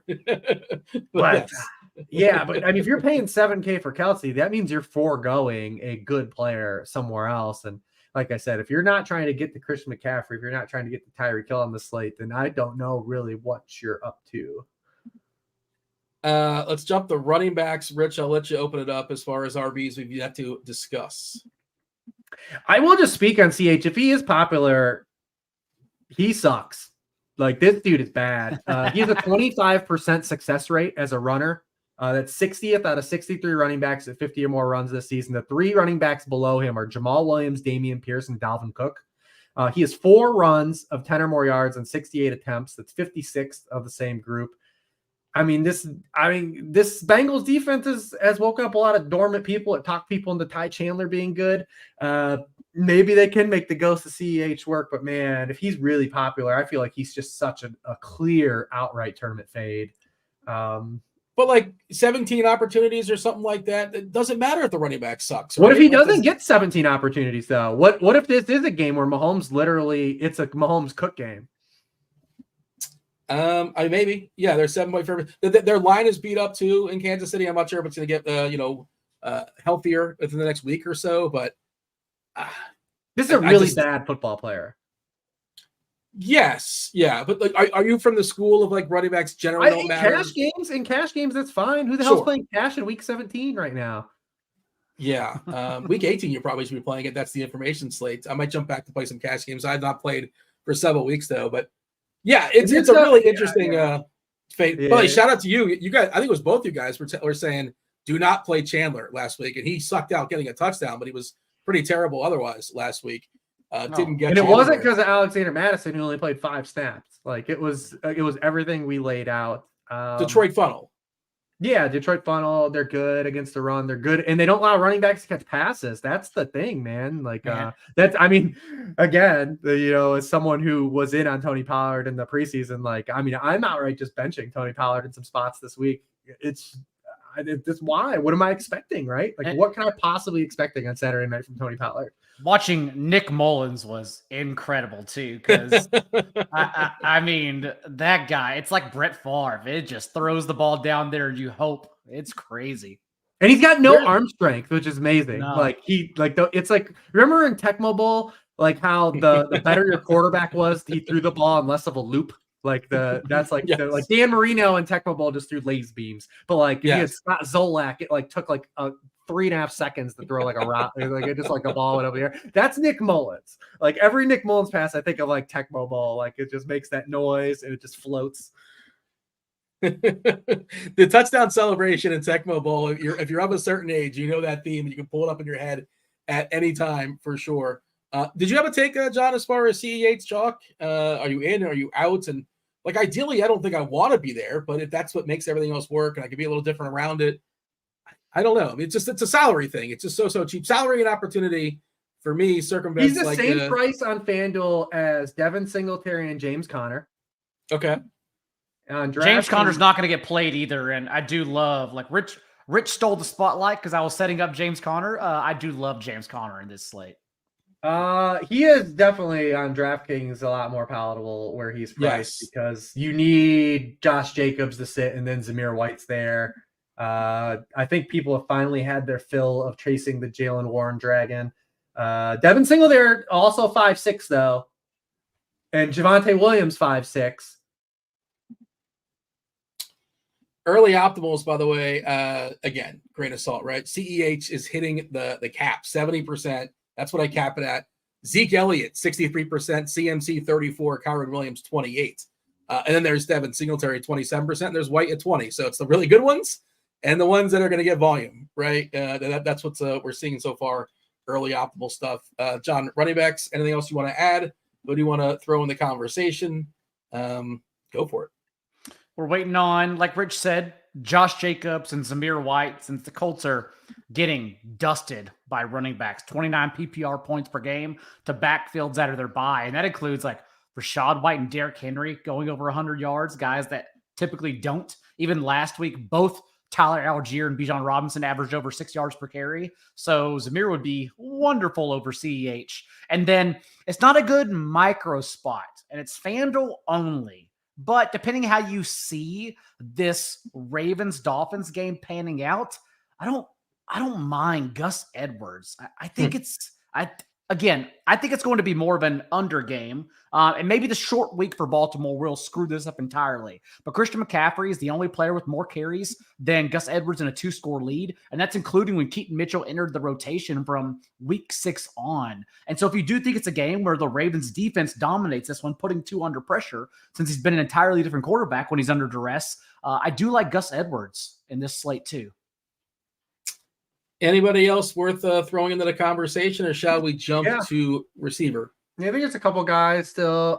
If this is a slate where everyone obviously is trying to get to Christian McCaffrey, it's probably not a slate like it was a couple weeks ago where you could play both Christian McCaffrey and Kyren Williams. It'll be interesting to see, though, if that's still the optimal way, right? Like, we just go back to 2 weeks ago, and maybe it is one of these guys like Tyrod or Brissett. You play them naked, and you get to CMC and Kyren together. I mean, this guy has 100 yards from scrimmage in 6 straight games. I mean, he leads all running backs since he came back. He's averaging 25.6 touches per game. Only Christian McCaffrey's averaging more scrimmage yards than him. And the Giants are another team like we literally have targeted every week, for running back play. So maybe it's, we've seen the blueprint from a couple weeks ago and you can get both those guys in. But definitely, I think if people are trying to get the CMC, it probably means a lot of people aren't getting to Kyren just by default. But it's also because people, I think, will chase, like you mentioned, Dean, at the top of the show, the contract incentives, the records. I think everyone's aware of that Puka record, and I think they'll be on him for that reason. Now, Puka is an amazing play in this slate, and so it kind of sucks that he's going to get ownership for the wrong reasons. But I do think because of that, then it kind of leaves Cooper Kupp and Kyren Williams wide open to play. That does lead us into receiver, Rich. Anything else you want to add as far as receivers? I don't know if you want to open with Puka. Big slate, lots of receivers. I just want to say, too, Devin Singletary still is a good play. Mm-hmm. I've brought it up as leverage against or pivot as against CEH, but he's well ahead of Pierce. What's that? Well ahead of Pierce, right? Not even close. Yeah, I mean, in the first half last week, he out-touched him 10-2. It was still him. They're home favorites. They're getting Stroud back. This Titans defense has been game, so they've lost so many pieces. Jeffrey Simmons is out now. I still think he's a good player. People are trying to make Spears happen. Is he interesting this week? Eventually he's just not playing enough still. And like, is that going to happen? Is that going to change? Not going to no, change? Because they got eliminated last week, and like Vrabel's not one of these guys, man. Like Vrabel's going to he's not going to just like sit Derrick Henry. Okay. Yeah. Just gotta wait. I figured 20 touches. Derrick Henry had 20 touches last week. Yeah, but now they're officially eliminated. Henry, they were eliminated before last week. He's gone. Yeah, well, that was at home. This is the road. Maybe I'm just trying to make it happen. I mean, it's not a spot to chase the Denver because we just saw 2 weeks ago him have 10 yards on 20 touches against the Texans. Yeah. But also, you got to respect the Titans saving that Derrick Henry play, the touchdown to Okonkwo, for when they were eliminated from the playoffs. Like, way to pull that one out a week after you're eliminated from the playoffs. His first touchdown of the season, I believe. I am in the Sirius XM finale, and I had Hawkinson, so I had to pick up the tight end there for Tennessee, Chig. So it's rough times for me. Nobody cares about my one season long team that's still alive, but want to take that down for pride. Receivers, I feel like I bounce back and forth. Who did I throw it to? Who wants to throw some receivers into the conversation? We talked a little bit about Stephon Diggs, literally led the league, all wide receivers and target share last week. Patriots are one of 2 defenses playing man coverage on over 40% of their snaps still, and Diggs has been better. Again, it's all relative, but still 1.8 yards per route run against man coverage is still better than what he's accomplished against zone, which Gabe Davis has instead spiked a ceiling performance from. So still like Stephon Diggs in this spot. We didn't even touch on Josh Allen and positional plays, but still like Diggs here. I think a lot of people, again, because the lack of value on this slate, are going to try to get to Andre Yoshivas. I don't know what you're seeing, Dean. I think they're going to play him, but it was still, T. Higgins, 19% target share, 17.5 yards per target. He's getting the downfield shots and the volume. So to me, it's still T. Higgins, who, as we talked about last week, now it's 7 career games without Jamar Chase. He's historically been still averaging a 24% target share. So he's the guy to me still to chase if everyone's going to try to get cheaper in that game overall, maybe even a run back from Clyde Edwards-Helaire. I'll be curious to see what people play. And then, if you want to go down in the Rams, you can do it with Kyren Williams. You can do it with Christian McCaffrey. Demarcus Robinson, I'll also be curious to see what he comes in at. Because Tutu Atwell did return last week, but DeMarcus still stayed out there for a route on 94% of dropbacks. He was the 3rd wide receiver instead. Not much of a projection for Yosivas so far early in the week. Okay. 3.74 is the current projection, but obviously this stuff can change. Rich, this is our cheapies. Robinson, Yoshivas, can you raise? Can you do better than this? For cheapie, what about Daigle's hero? The guy. Darius Slayton? Yeah. Oh, there it is. He sucked out last week. Wandale Robinson is popping too. But Tyrod's a chucker, man. Yeah, he is. Tyrod likes to push the rock. So you only need one, man. And this Rams secondary the past month has kind of started to get pretty leaky. So, yeah, I mean, I think he's interesting, at least where he's priced down at the bottom. We talked about Mims. I definitely am not into Yoshivas. Dude, has anyone watched the Chiefs this year? The Chiefs don't give up anything to wide receivers. Like they actually nuke dudes. So I mean, I'm not chasing. I guess he's 3-2. It's just what he gives you. But man, like chasing guys against the Chiefs has not been fruitful. That defense has been awesome this year. Do we think Moore's going to be healthy? Is there any concern about his health? I know he came back last week, but he felt like a decoy. I know they were well ahead in the end of the game. He's hitting stuff pretty hard right now. Yeah, I don't know, man. Because he was battling an ankle before that too. Like he missed a ton of practice the previous 2 games. I think he hurt it the week prior, and then aggravated it. The whatever, everyone's favorite. It's like the war on hip drop tackles now. But that's that guy dropped his weight on his ankle, and he's not out. I think I'm out unless things change. I don't think I'm playing him either. And Falcons are pretty good against boundary wide receivers too. They've been pretty good all year. I'm just going to leave him this week. DJ Moore and David Montgomery were the 2 that I was like, how did they come back yet? Like Montgomery came over shaking his head, just took like the hardest helmet to helmet while getting tackled and just ran right back in there. I was like, what happened here? Douglas for New England. Does that do anything for anybody as a cheapie? Just sort of throwing names out at this point, but yeah. I do think JSN I think is interesting this week. But again, like what ceiling do these guys have? I think JSN is pretty interesting though. That's DeMario Douglas. I know people keep getting there, but he's just a little possession receiver. Like he has no ceiling. But isn't that Wandale? Like that, I don't understand. No, that's what I said. I think Slayton and Mims are the 2 guys that are prototypical punts because one target could be the salary, right? Like even if they suck, if you tell me that even Mims only is going to have 5 targets on Sunday, I'd probably still take my chances at 3,400 and just hope one is good. Yeah, they're better than Wandale's targets, right? Wandale might get 4 passes or 40 yards or 35 yards. Yeah, he needs 12 targets basically. And so, same thing with some of these other guys like Pop Douglas, whatever. Let's start with some good wide receivers. Tyreek Hill, good wide receiver. Yeah, heard of him. I don't know if people are going to play him because of the McCaffrey thing, right? Like, I don't know how it's good, how rostership's going to get delineated this week. It's hard to pay for all these guys this week. Who would you prioritize in a vacuum? And obviously the build is different. It depends on how you feel about, I think it depends on which receivers too, because McCaffrey obviously on FanDuel he's 11K. Like that's a big boy total, big boy price. So you can play like Kyron Williams, I think, and potentially get 90% of CMC maybe. And that's even maybe it even feels almost outlandish to say out loud still, like 90% of CMC. But if Jalen Waddle doesn't play, Tyreek Hill has run 120 routes this season with Jalen Waddle off the field. He's been targeted on 47.5% of those routes. On those plays, he averages 5.2 yards per route run. He has 55% of team air yards. Waddle outright missed week 3. Tyreek had 9 catches for 11 yards, or 9 catches on 11 targets, 157 yards. He ran 21 pass routes in that game.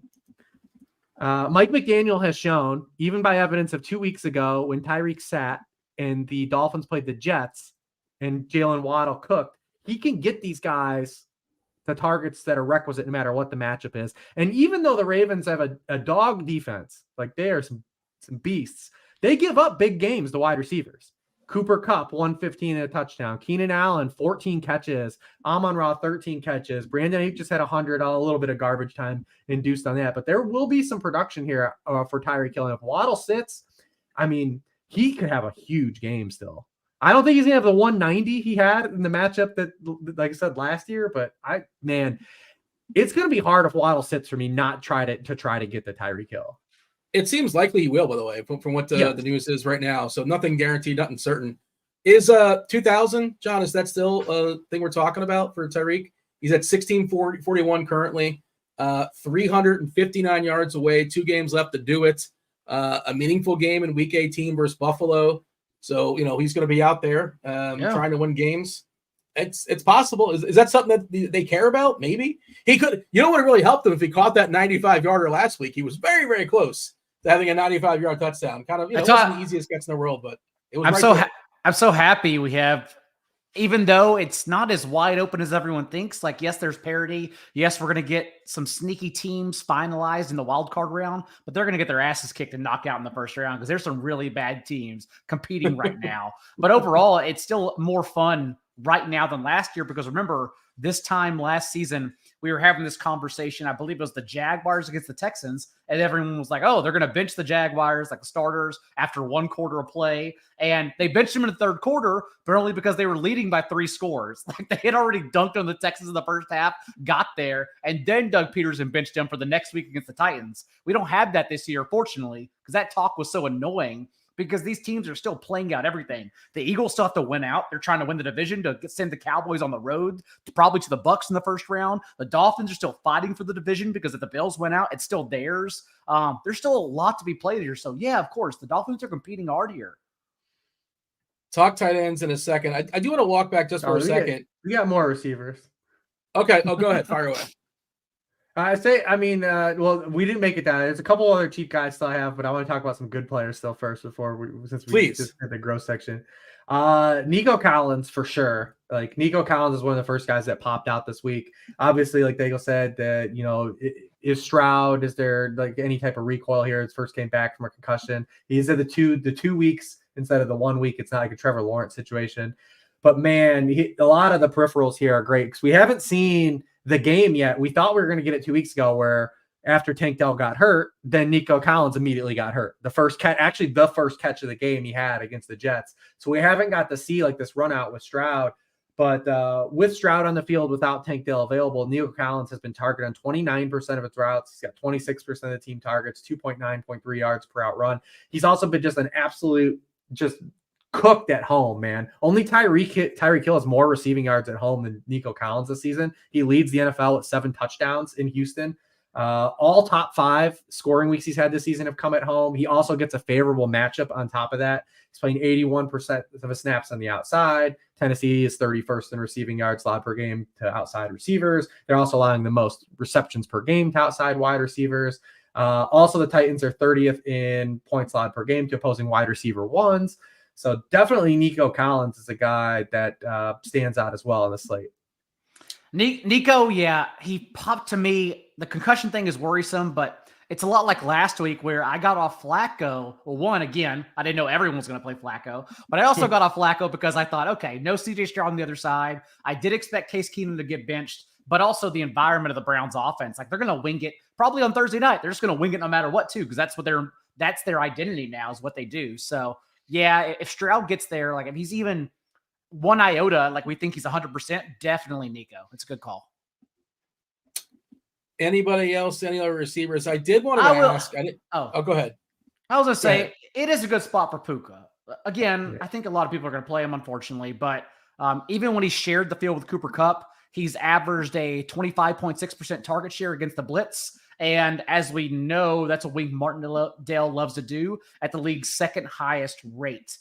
And again, Tyrod being in this game, I have a lot of confidence in the game environment overall. So I'm definitely going to have at least one Rams player. I'm just figuring out how to play it. Yeah, dude, it's starting to get it's almost like Metcalf Lockett type situation, right? Like it's turned into that. They only have one wide receiver. They've only been wide receiver ones in the same week once, and they've only been top 24 wide receivers in the same week 3 times. It's really frustrating because Stafford is absolutely playing the best ball of the season, and we still can't get both these guys there in the same game. It really has turned into, were you on the right Rams wide receiver this week? Yeah. And the old school Russell Wilson, like who are you stacking with? And it does look like Cooper Kupp has gotten healthier the last 3 weeks. Yeah, he looks good. Yeah, got re-injured a little bit, but now he's been back to rolling. I got 2 more guys real quick. Just I don't know how we're gonna play all these guys. Yeah. I mean, well, it's a monster slate again. We haven't had a huge slate for a while, so there's a lot of plays. But real quick, the argument for Rashee Rice is simple. Over the past 5 games, he got 28 0.2% of the team targets. Travis Kelce has 20.3%. The next Chief is at 7%.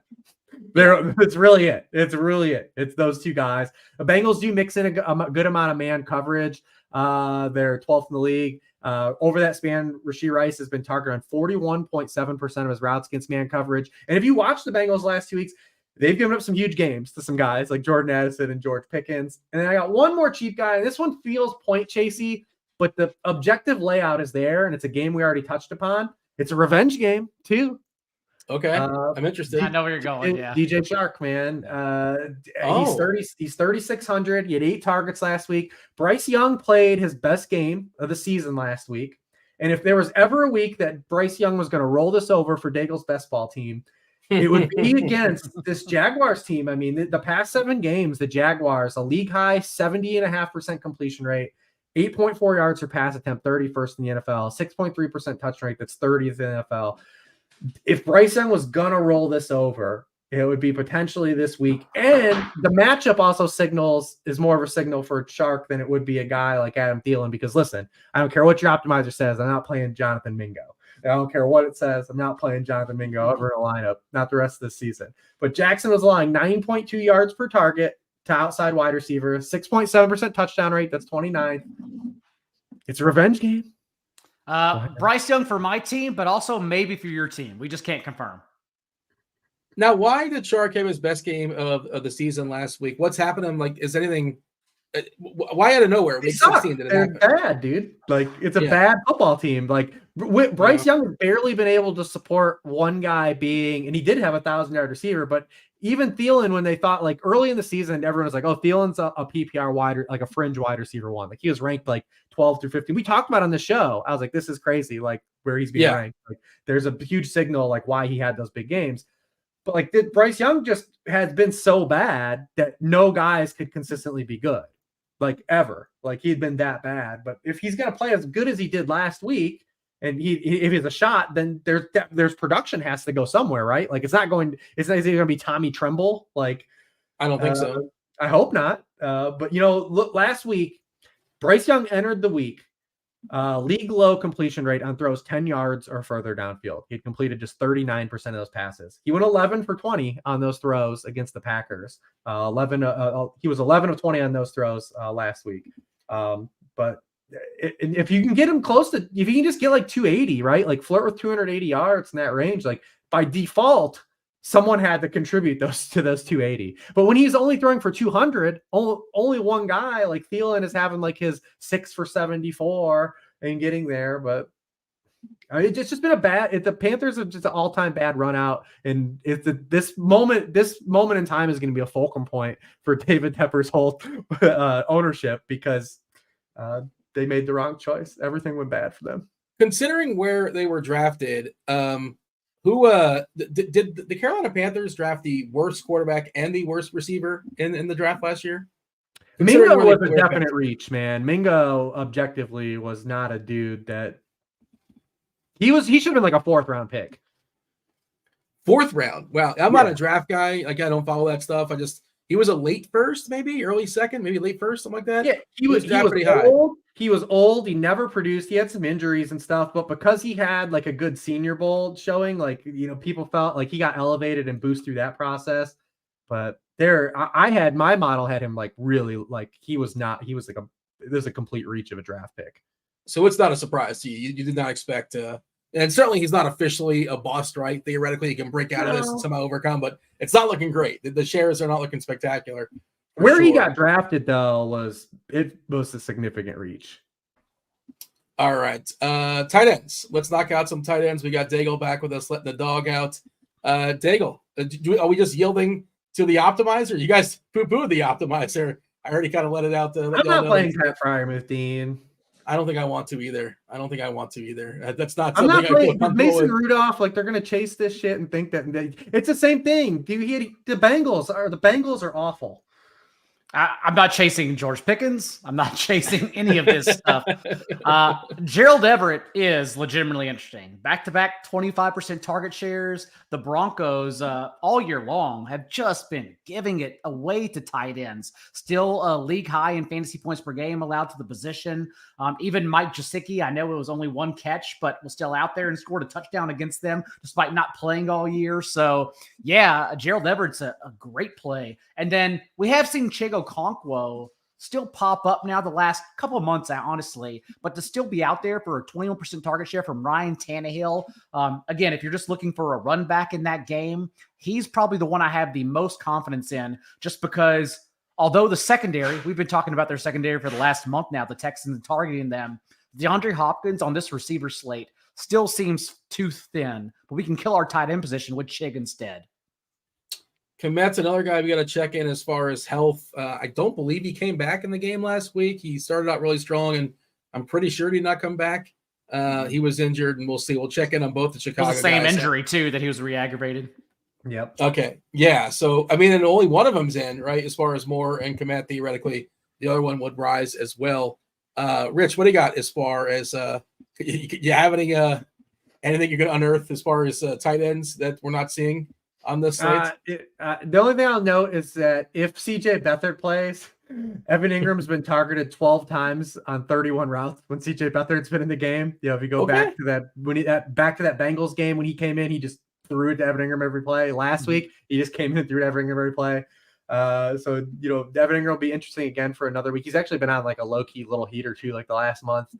Kind of goes overlooked because of where he's priced. And then I'll play as Isaiah Likely for sure. If I thought he was going to be the guy you were going to drop, but in this particular game where the Dolphins have been good over this stretch has been on the outside, playing against wide receivers, but they're still giving up some production to tight end. So Isaiah Likely at his price, just for guys that have upside at tight end. At tight end, I would rather punt with these guys that have some juice, right? I'm not just looking to try to catch a touchdown. Give me something that comes with the big play potential.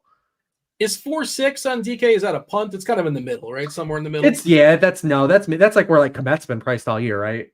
We really don't get much cheap tight ends anymore unless the backup happens to fall into an every down role because of the injury to the starter, or if you're Tucker Kraft. Those are the only guys that really just kind of stay at the minimum price. They play Sunday night, unfortunately. There's probably who's the backup? Who's the new tight end for Minnesota? I don't know who it is. Maybe I'm Josh. Mont ran more routes than Josh Oliver last week, but they both are blocking guys. They're both blocking guys. Yeah. Josh Oliver's the one who makes $21 million. So that's you just play KJ Osborne is because if Addison and Hawkinson are both out, you just gotta follow that. Like he's gonna be de facto the number 2 target. Yeah. Sunday Night Football. I think it's the last Sunday Night Football of the season. There you go. No Monday Night Football this week. No, there's still a Sunday night game next week, but they the schedule's just not set. Week 18's not set because we need That's right. I cannot flex it in. It's got to be Miami Buffalo. I cannot imagine a scenario where they take that game. Someone made up a good point though, but if Miami wins this week, they win the division, right? I don't know. If Buffalo wins, even if Miami wins, it still comes down to week 18. I could be wrong. Yeah, I think Miami can win the division this week as well. Okay. I someone there. I'm sure there. We need that dude. What is his name? The guy on NBC, like the political guy. It's doing all the stuff.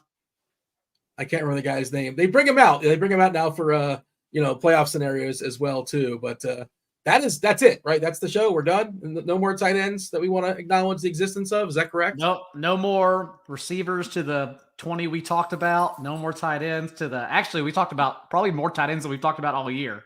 No more. All right. That is an hour and a half of Week 17 NFL DFS analysis on a Wednesday night.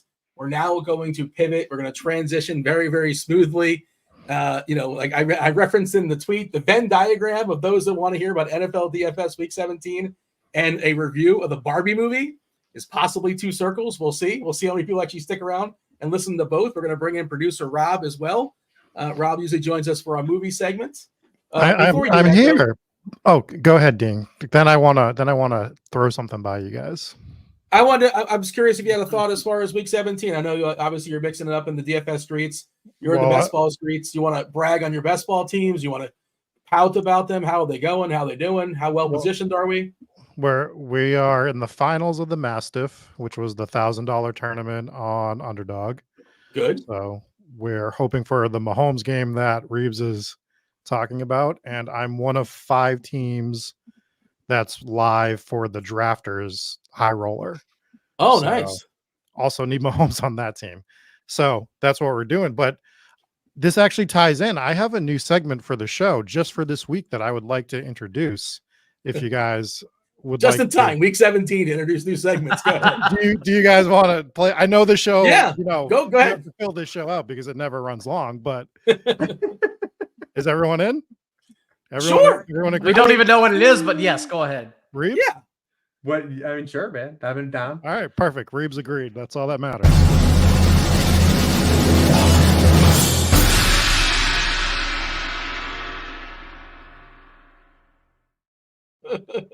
Oh no, I'm not doing that. You agreed. We want to know. Yeah, that's a setup. The setup. For those that are on audio, I did like that someone made that graphic. I'm not checking though. It's a whole purpose here. It drives me insane. It drives me way of life that you won't check. 2 kinds of people in the world, man. Like no, there's the people and then there's Reeves. Really, yeah. I respect it. How do you not want to sweat it out if you're in any of these? I don't look every week, but around week 13, 14 is when I start looking. To wait until after the championship week is still, if it makes you happy, that's okay. But I don't think I could do it. I think I have too many other things to sweat. I got all these, I play in still, league still, made the finals. I went 6-4 last week. I had one real bad beat where I lost to Graham Barfield. Shout out Graham, great person, but lost to Graham Barfield in league by 1 point that I had Brock Purdy and Christian McCaffrey on Monday night and lost by 1 point. Purdy obviously didn't play the last 2 drives. And McCaffrey just needed 1 catch. And if he would have scored the touchdown at the end, would have got it. But only bad beat. But I was in 10 semis, 1-6.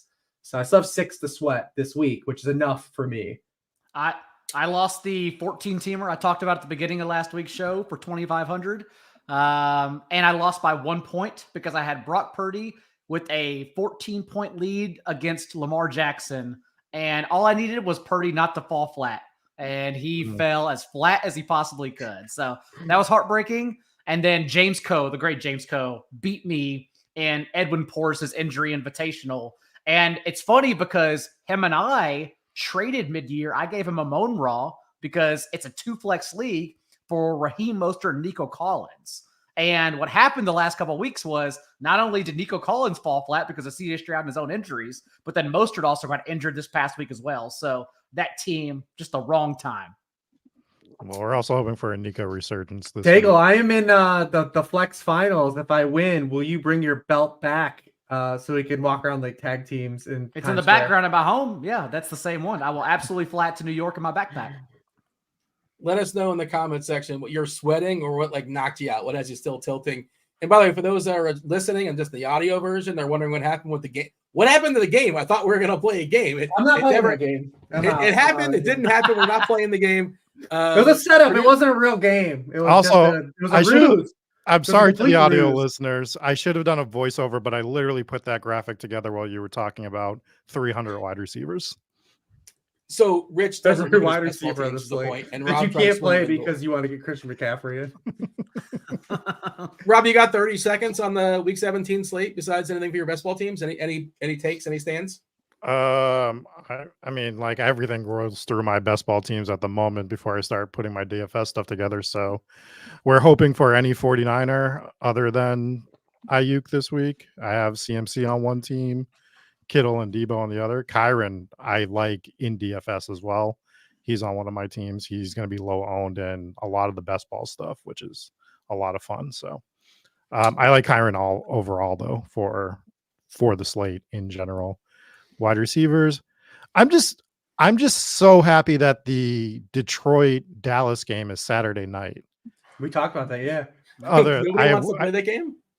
Well, I don't want to play it because I want to rip that Band-Aid off right away on Saturday night, right? I don't want that to be the hammer game on Monday night where I'm sitting in first in something and then this game goes bonkers and I feel like I'm getting chased down. So just happy. I feel like Packers Vikings is a very safe way to end week 17. Yeah, it feels pretty safe because everyone's with no Jaden Reed or Christian Watson. Yeah, perfect. Yeah, no Hawkinson. Hawkinson. Because even Jefferson teams probably not many made advanced, right? I would imagine. Yeah, it was probably difficult. I mean, the main final I'm in is 30-team final, and it was like top 6 out of 12 advanced, then 3 out of 6, then 2 out of 4. So you could have got Jefferson teams through, but it was still difficult to get them through when he wasn't playing all year, of course. We're going to have a movie assigned to us from Rich later on in the show. Let's talk about the movie. We know what movie we're getting. We're excited, aren't we? Kind of, sort of. I do want to give you guys at least a choice when we get there, just because it is week 17 and we are running out of time. But all right, this week's movie from 2023 is Barbie. The movie info, the movie synopsis, according to Rotten Tomatoes. If you're not aware of Barbie, to live in Barbie land is to be a perfect being in a perfect place, unless you have a full-on existential crisis or you're Ken. Rich, you've watched Barbie several times before it was even assigned. You said it's always playing in the background in your house amongst your family. On just like she like does house stuff like with it on. It's like music, basically. Essentially, it's like a soundtrack. John, this was your first time watching Barbie? First time watching it, and it's actually unfortunate. I told you all behind the scenes that girlfriend bought me an I Am Knuff rainbow hoodie that he wears in the movie for Christmas, but it got backed up on Amazon. Apparently a lot of people want it, and it did not arrive in time. So on a later show, I will gladly wear it. I'm excited for it, actually. I'm the only one who properly dressed for this movie today. I put my pink shirt on and threw some pink lights on. Who wants to open it up? Your thoughts as far as... I would say, first of all, as a precursor, what is this idea that like we're not like no one's the idea like people like aren't allowed to like this movie? Well, because you're a man, you're not. Yeah, it's only for women apparently. I'm told, according to the internet. But Ryan Gosling steals this movie. Ken definitely steals this movie. Yeah, Ken is the best character in the movie. Ryan Gosling absolutely steals this movie. Yes, it is.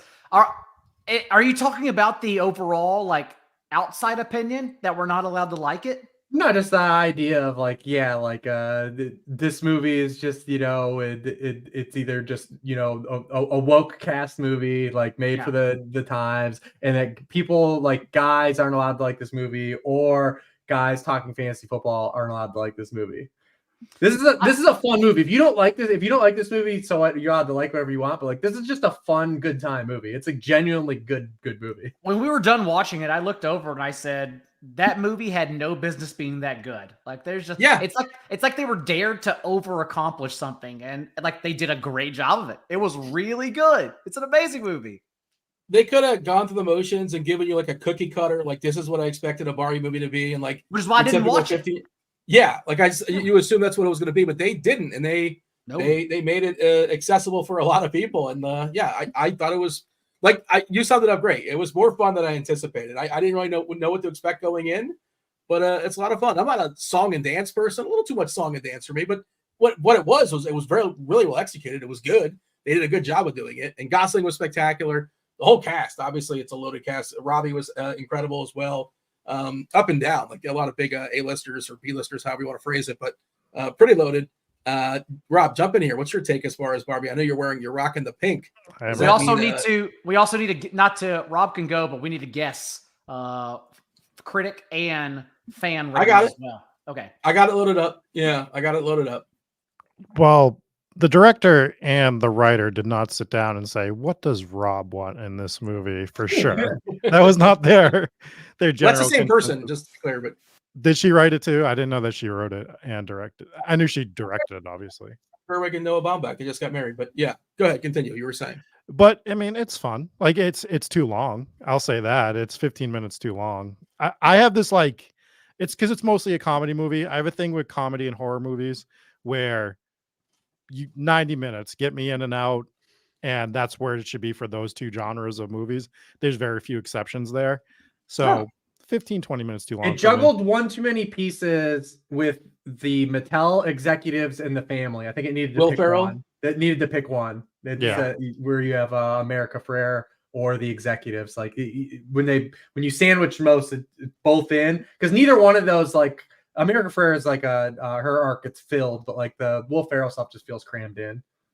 Yeah. Well, and it doesn't even feel fully filled out, because if you're gonna have that executive stuff and she works there, like how is she not, like, she should have been on the board at the end? And I know that would have been slightly cliche, but it was the trajectory that you were going with it. You had her create something at the end of the movie. So like if you're gonna put them both in, mesh them together at the end a little bit better. And it just didn't. I don't know. I have one legitimate complaint about this movie, like a real complaint. Go ahead. Go for it. This is the 2-hour Chevy commercial. Like an absolute, like they ram the Chevy product down your throat. They revolve one chase scene around one of the cars, the Chevy Corvette. Dude, like it is a Chevy, like this is just a 2-hour Chevy commercial. It's an expensive cast, man. They got to pay for these people. Those set pieces are not cheap. As someone who is a song and dance individual, though, I thought the Ken scene, the music scene at the end was fantastic. A+. The guy that wrote that musical number showed it to Greta Gerwig thinking that she was going to hate it. It was kind of more of a joke, and she ended up liking it. And then Ryan Gosling said that it had to be in the movie. So they tweaked it a bit, but that's how that got established for the cast. There's a lot of little fun facts in this movie. I got a few more. Ryan Gosling, have you guys heard why he took the role? He wanted to get in shape. Well, he definitely got in shape. He was ripped. He got jacked. No, he got offered the role by Greta Gerwig, and he was thinking about it, and then he went in his backyard, and his daughter's Ken doll was face down in the mud next to a lemon, and he took a picture of it, sent it to Greta Gerwig, and said, "I will be your Ken. His story must be told." And that was how he ended up accepting the role. The other fun fact I have is everything in Barbie Land is 23% smaller than the real world. And that's why you get like some sort of distorted views to reflect the doll in real life. When you buy her with her accessories are always like not the right size for a person. So, yeah. So when they went back to Barbie Land and like the men were taking over, when she kind of went back, did anybody else, is this just me? Did anyone else get Back to the Future 2 vibes? Like where Biff went back in the DeLorean and like the casino? Yeah. That's what I was thinking. Did anybody else make that connection? No, like, but I can see it. Yeah. It's like it's like this immediately I thought of, like, I'm a Back to the Future guy. I thought of Biff and like with the time machine and going back with Gray Sports Almanac and a completely different universe created. I'm like, Ken is Biff. that was one of my in the middle of the movie. I'm like, wow, he pulled a Biff Tannen. I actually think that was the most genius part of this entire movie, because it was clever, I thought everything was real cliche. It was fine, but it was real cliche throughout the movie. And the executives were the quote unquote bad guys, and twisting it that even though Will Ferrell was still, this crazy board man, like he still like said that his whole goal was to not make it Ken dolls, make it Barbie dolls, because this is for girls, not for boys or whatever. And to make Ken the villain was not something I saw coming in this movie. So I thought that was a good little twist from them. Mattel making fun of themselves was kind of surprising too. Like, I typically they're not so open. Like this is, I assume Mattel had some say in the writing to some degree, but they were like, yeah, I guess you can make fun of us. Sure, why not? What was the commercial they dropped in the middle that was pretty clever too? You're speaking of clever things, Rob. Depressing Barbie or something like this. It's out of nowhere. It's like the commercial disappears in the middle of the movie. I thought that was pretty clever. John, what did you said you watched it with your girlfriend? Did she like it? Oh yeah, she had already seen it. Like a lot of people, already dressed in pink, already went to the cafe, already cried in the theater, did all the Barbie stuff. I was the one who just, again, I just thought it was going to be cliche Barbie stuff, was not interested whatsoever, but was pleasantly surprised at how good it was. I enjoyed it a lot. It's not a movie that like dunks on men though. Like it really isn't. Like it's not like a dunk on men thing. It really That's not what the internet told me. So I don't know. Yeah. Well, you see the inverse, right? Like, because you see the inverse in Barbie Land, where like the women are shitting on the men, right? And they have this reflective moment towards the end where, this is all kind of, it just needs to be, you establish who you are, and the content of your character should drive where you are, not if you're a man or a woman or all that stuff. So like, I thought it was done well. I don't think they really dunked on men. They just showed like the inverses, and it was fine. It seems to walk a fine line, trying to get that through, to play both sides. But remember when this came out, that we didn't do the back-to-back, the Barbenheimer. I don't know how people did, because I don't know how you could watch Oppenheimer and see another movie after it. Like, anyways, because you're talking like 6 hours of runtime. 3.5 hours, Oppenheimer. It's pretty long. But we did see them both the same weekend. We went back-to-back days. I haven't seen Oppenheimer yet. I got to see it. It's coming back to IMAX in January. So make an appointment. Go to your local IMAX theater. I'm gonna leave the house as well. I missed it the first time around, but definitely it feels like a movie. And Rich confirmed this. This is a movie you want to see in IMAX, or visually, sound. I hear it's spectacular, and I was bummed I missed it the first time. I'm not going to miss it the second time. Let's play the Rotten Tomatoes game or the IMDb game. Let's play both. Let's do IMDb first. This is a tricky one because I feel like some people might have hated the hate on this movie too. There's 431,000 people through an IMDb number score. Let's see. Let's start with Rob. What do you got? 1 through 10 for Barbie. The review bomb thing is something that could have happened. I'm still going to say that it was an 8.2 though. That's a strong number. That's a really strong number in IMDb. Rich? I'll say high 6s, low 7s. I'll say 6.9. 6.9. Nice. Yeah. John?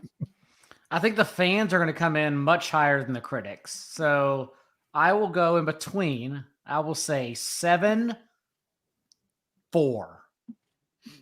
The game was already over. Rich banked it. It's 6-9. He nailed it. He wins both showcase showdowns. That feels convenient. Well, IMDb is tough. Remember, IMDb, like to get like an 8 or like a 9 in IMDb, like it's tough. It's hard. Yeah. Right. It's like Wikipedia. Like someone's gonna correct your shit. Like if it goes off, like someone's gonna come in and be like, "Nah, man." 2 different scores on Rotten Tomatoes. I want the critics, 489 critics, 10,000 audience members as well. 2 separate scores. Rich, you lead us off. Give us both. Oh, this will be high because again, this isn't the IMDb factor. It's just thumbs up, thumbs down. So, I mean, this might be critics 75%, and I'll say in the 80s for audience, 84 for a number. John? Critics, I don't know. Audience, I still think is high 90s, honestly. I want to say like 93%. And critics, I guess, critics, 80, no. Yeah, 81. Rob? I'm going 82% on both. Ooh, flat 82s. The audience, 83%. 83% for the audience. The critics, 88%. Critics slightly like more, 88% for the critics, 83% for the audience. Widely, at least thumbed up, right? As Rich would say, thumb up, thumb down. Mostly thumbs up. We got to put a score on it. We got to put a tight end on it, Rich. I'm sure you have a good tight end for us. I'm looking forward to it. Let's save that one. But Rob, what do you give us? You give us a number? You give us a grade? What's your official score? I'm gonna give it a 3.5 because like it's fun, but I don't think it's groundbreaking. Like it does what it's supposed to do. It's watchable. It's a fun movie. I don't need to go back, but if it's on, I can watch it again type of deal. You know what I mean? Like I'm not like I need to run back and watch it. And again, the movie's not made for me. I'm a 75-year-old man. Like I'm not. I feel very similar. It outkicked the coverage better than I anticipated. You know, I would watch it again. I don't know if I'm going to seek it out, but if it's on, sure. We didn't even point out that John Cena was a mermaid in this movie, which was that might have been the best. He was. Yeah, out of nowhere, John Cena made an appearance. The cast, we didn't kind of go through the cast. Rhea Perlman taught us some good life lessons. America Ferrera, you guys shouted out. Issa Rae, America Ferrara from Superstore, Michael Cera, Will Ferrell. Sarah has a good cameo in this. Yeah.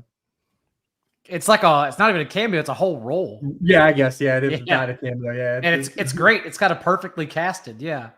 That's what we also like. I feel like I spent most of the movie. That's why I need to watch it again. Looking up these Barbies mid-movie. I was like, was that Barbie real? Oh yeah, it did. It got canceled like in '89 and just kept on going back and doing that. I was wondering that too. Like the Barbie with the TV on the back, was that a real Barbie? And there was one where the boobs got bigger. Was that a real Barbie? That couldn't have been real, that right? one feels weird. Like that's not it is real. Right? It is real. And Sugar Daddy Barbie also is real. Like those are real things. How long was that? What a time to be alive.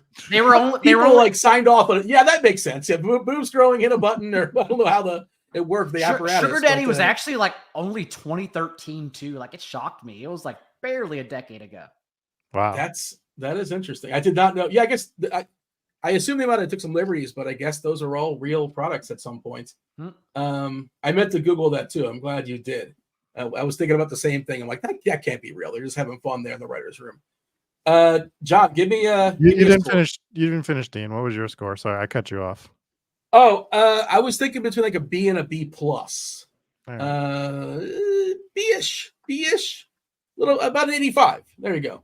We're gonna do it that way too. For going back to grade school, I have no official scale, but yeah, it exceeded my expectations, which were pretty neutral. I didn't anticipate. I know people liked it, but that was basically it.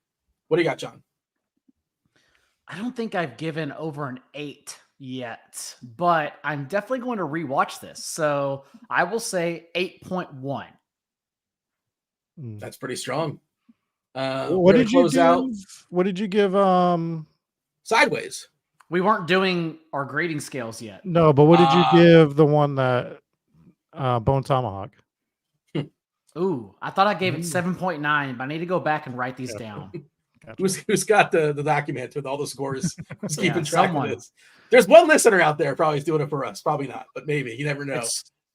It's Vito. It's Vito. He's keeping track of everything. I just had to review the best Kurt Russell horror movie this week. Vito is not listening right now. He's checked out. He's like, we're good. No. We got our football in. We're out of here. Rich, you have a tight end that this? I usually have for like a ranking for the tight end for the reason of the movie, but I think just appropriate for this, I tried to think of a tight end that was named Ken, and I really could only come up with Ken Dilger. So do you remember Ken Dilger, who played a Peyton Manning, is kind of like the ancillary tight end, but I feel like it's fitting to give a Ken tight end to this, but it doesn't fit. But that's just, I'm going to stick with a Ken. And Ken Dilger, if you have a better tight end named Ken, let me know. Ken Dilger's best year of his career looks like his rookie season in 1995. 42 catches, 635 yards, and 4 touchdowns. He stuck around for like 10 seasons. That was the most yards he ever had, and the most touchdowns he ever had. There you go, Ken Dilger. The name sounds vaguely familiar, but was he person like Dallas Clark or something? Yeah, he was like the second tight end in on those Colts teams. Yeah, but yeah, Ken is there's not a lot. I can't think of it's not a name you get. We don't get a lot of Kens anymore. Kenny Stabler. I have not done Ken Power rankings. Kenny Powers. I guess that's not a real person, but he was spectacular nonetheless. But that's it. We got to think of well, I guess we know it's kind of ethical match at this point. But Rich, congratulations! You almost took it down. You almost banked it, and you were asking, which is a good question. If you bank it, should you assign? You get like the reward of 2 movies. We have never discussed that. I was just joking, but we got to bank it first. We got to get there first. Yeah, I didn't hold down. I didn't do it, and I would have split with someone anyway, so it didn't even count. It wouldn't have counted, but he was duping you though. You weren't duping him. It's week 17 now, and I know we're running out of time. And Rob did pose a good idea after the show last time. If you guys did want to watch the Kurt Warner movie, because it is kind of topical, none of us have seen it, and it would be something that I think more of the audience would engage with us than us talking about Barbie for the last 20 minutes. But again, Paddington 2. Literally the highest rated movie I think in history for a reason. And Dean, is always about like them reviews. So I mean, I'll put it on the table. I will say I'm willing to do the Kurt Warner movie though, because it is kind of topical and it'll probably have a more fun conversation. American, and we're gonna watch it. Ironically, we're gonna watch American Underdog. Is that? Or I don't know how we're gonna watch it, but it's probably gonna have to be ironic. Yeah, I was just picking her to torture you guys. Like that's who I am as a person. Well, it might be good content. I mean, who knows? Those are always the best reviews. Reviewing movies you like, if that everyone likes, is never the best. No, never fun. On our other show, when we either all hate the movie or when at least one person hates the movie, is always the best. Yeah, it's unfortunate nobody's really hating movies that much. We've been holding back. You guys aren't picking the right movies. That's why.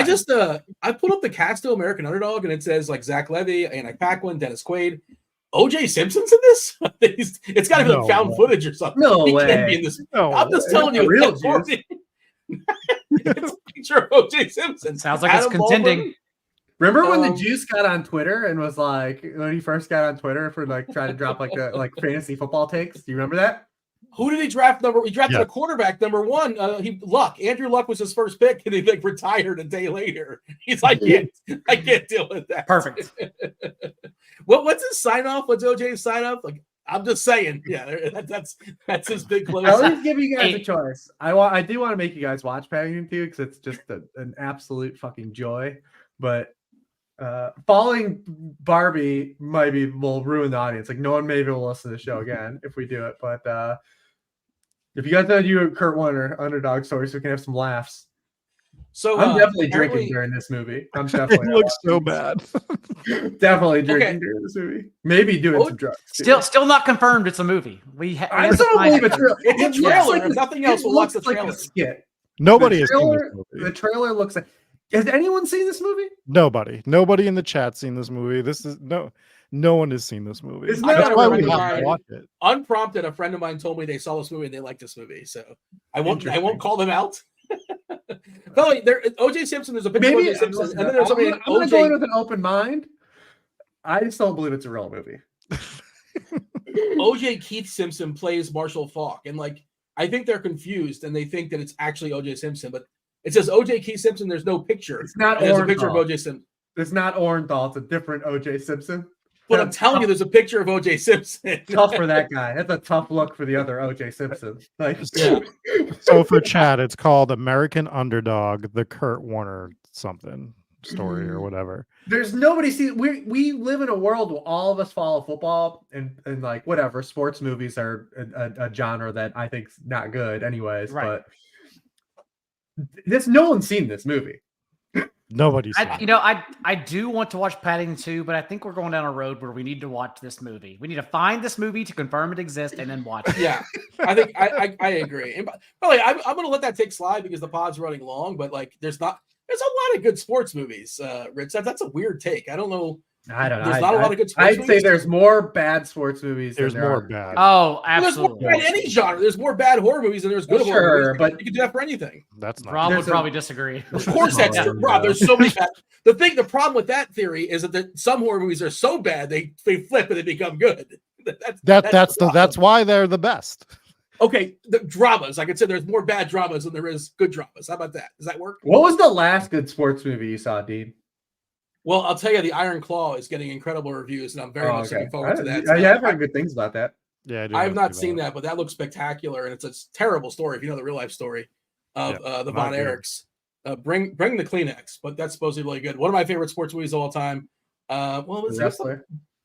Oh, The Wrestler is incredible. See, I don't know why it's on the wrestling team, but The Wrestler is incredible. See, those movies are fine, but like it's the sports, like the cookie cutter sports movie, man. Like there's just so Mr. many 3000 is like there's so many problem with?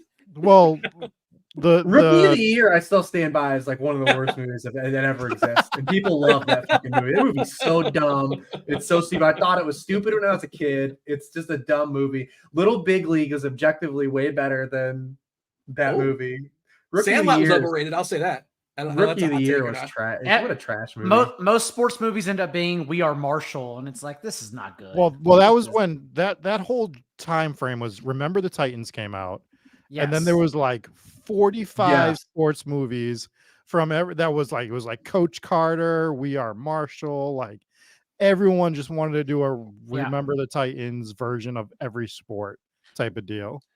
Dodgeball is a great sports movie. Moneyball is a great sports movie. Dodgeball is not a sports movie. It's not a sports movie.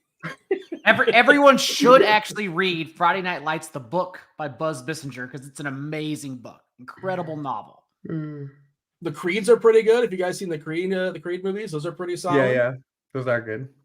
Yeah, Rocky's terrible. Rocky is objectively. Rocky's overrated. The first not overrated. Rocky's terrible. You guys are. That's wrong. This is a bad take. We're saying the first Rocky's bad. The first Rocky's not great. Amazing. It is terrible. I'm not. God. I'm with John on this one. Bad. Rocky 5. Rocky 5 is bad. Rocky 5 is one of the worst movies of all. Four is legit with Drago. That's a legit one. Rocky 5 is bad, but no. Rocky 1's really good. I don't know. Rocky 1's really good. Rocky 2 is really good too. Rocky 2's good, but it's too drawn out. Rocky 3's fun. Rocky 4 is fun. Rocky 5 sucks. Yes, that'd be. And Rocky 6 never happened. Yes. Who's he fight? Antonio Tarver in that? Is Antonio Tarver the duty fight? Mason Dixon was his Tommy last the name. Machine Gun. Remember Tommy the Machine Gun? That's Rocky 5. That's Tommy 5. Morrison. It's not even a fight, David. They fight in the street. Like, Yeah. Well, Rocky's like 90. What do you want from the guy? I mean, he's shooting 3. What is it called? Fair enough. I will retract my sports movie comment. Yeah. Maybe they haven't been a lot of really good ones in the last 10 years. Maybe that's probably a better take. 20. I think. Tried 20 years. I mean, I could come up with some. Moneyball is like last 15 years, right? Well, we're gonna count that as like a sports movie, though. Yeah. We're gonna disprove this theory when we watch and perhaps find American Underdog. We're gonna watch it as unironically as possible. We found the next great sports movie of the last 2 decades. Yeah. If we don't find the movie, though, we have to film it ourselves. I'm still not convinced it's real. You ever see that movie Be Kind, Rewind with Jack Black? And that's the premise of the movie where they, I don't want to. Yeah, I saw it the other day, and it felt archaic because remember back in the day, you used to go to Blockbuster. Remember that was a thing. But they had an interesting take on that. Worth checking out, I suppose. But okay. We're done. It's 2 hours. Tell the people where they can find you. Rob, you go first. Well, it's week 17. If you are playing best ball and you're not in the Spike Week Discord, come jump in the Spike Week Discord where all the normal people that aren't freaking insane like Rich are sweating out their best ball teams, sharing their lineups, and just getting excited for the finals. John? We are coming to the end of the year, week 17, fantasy championship year. Week. Good luck. NotJDaigle on Twitter. And I will have a little announcement actually on Twitter tomorrow morning if you want to check that out. Oh, okay. What a tease. I'll make sure to check it out for sure. Rich? Sharp football analysis, doing the same stuff. It's week 17. Trail those Joe Flacco stacks. Enjoy a couple weeks more of full slate NFL because playoff DFS isn't the same. For Rob, for Rich, for producer Steve, for John, for Ken Dilger. Shout out to Ken Dilger. For Barbie, for Anquan Baldwin. Win something this week. Championship week. What do you got? For Ken. For Ken. I don't want to leave Ken out. Yes, I don't want to. Yeah, for sure. For Barbie and for Ken. For RotoGrinders, I was Dean. Go win something this week. Good luck week 17. We'll be back for the information slate next week, talking week 18. We're out of here. Holler.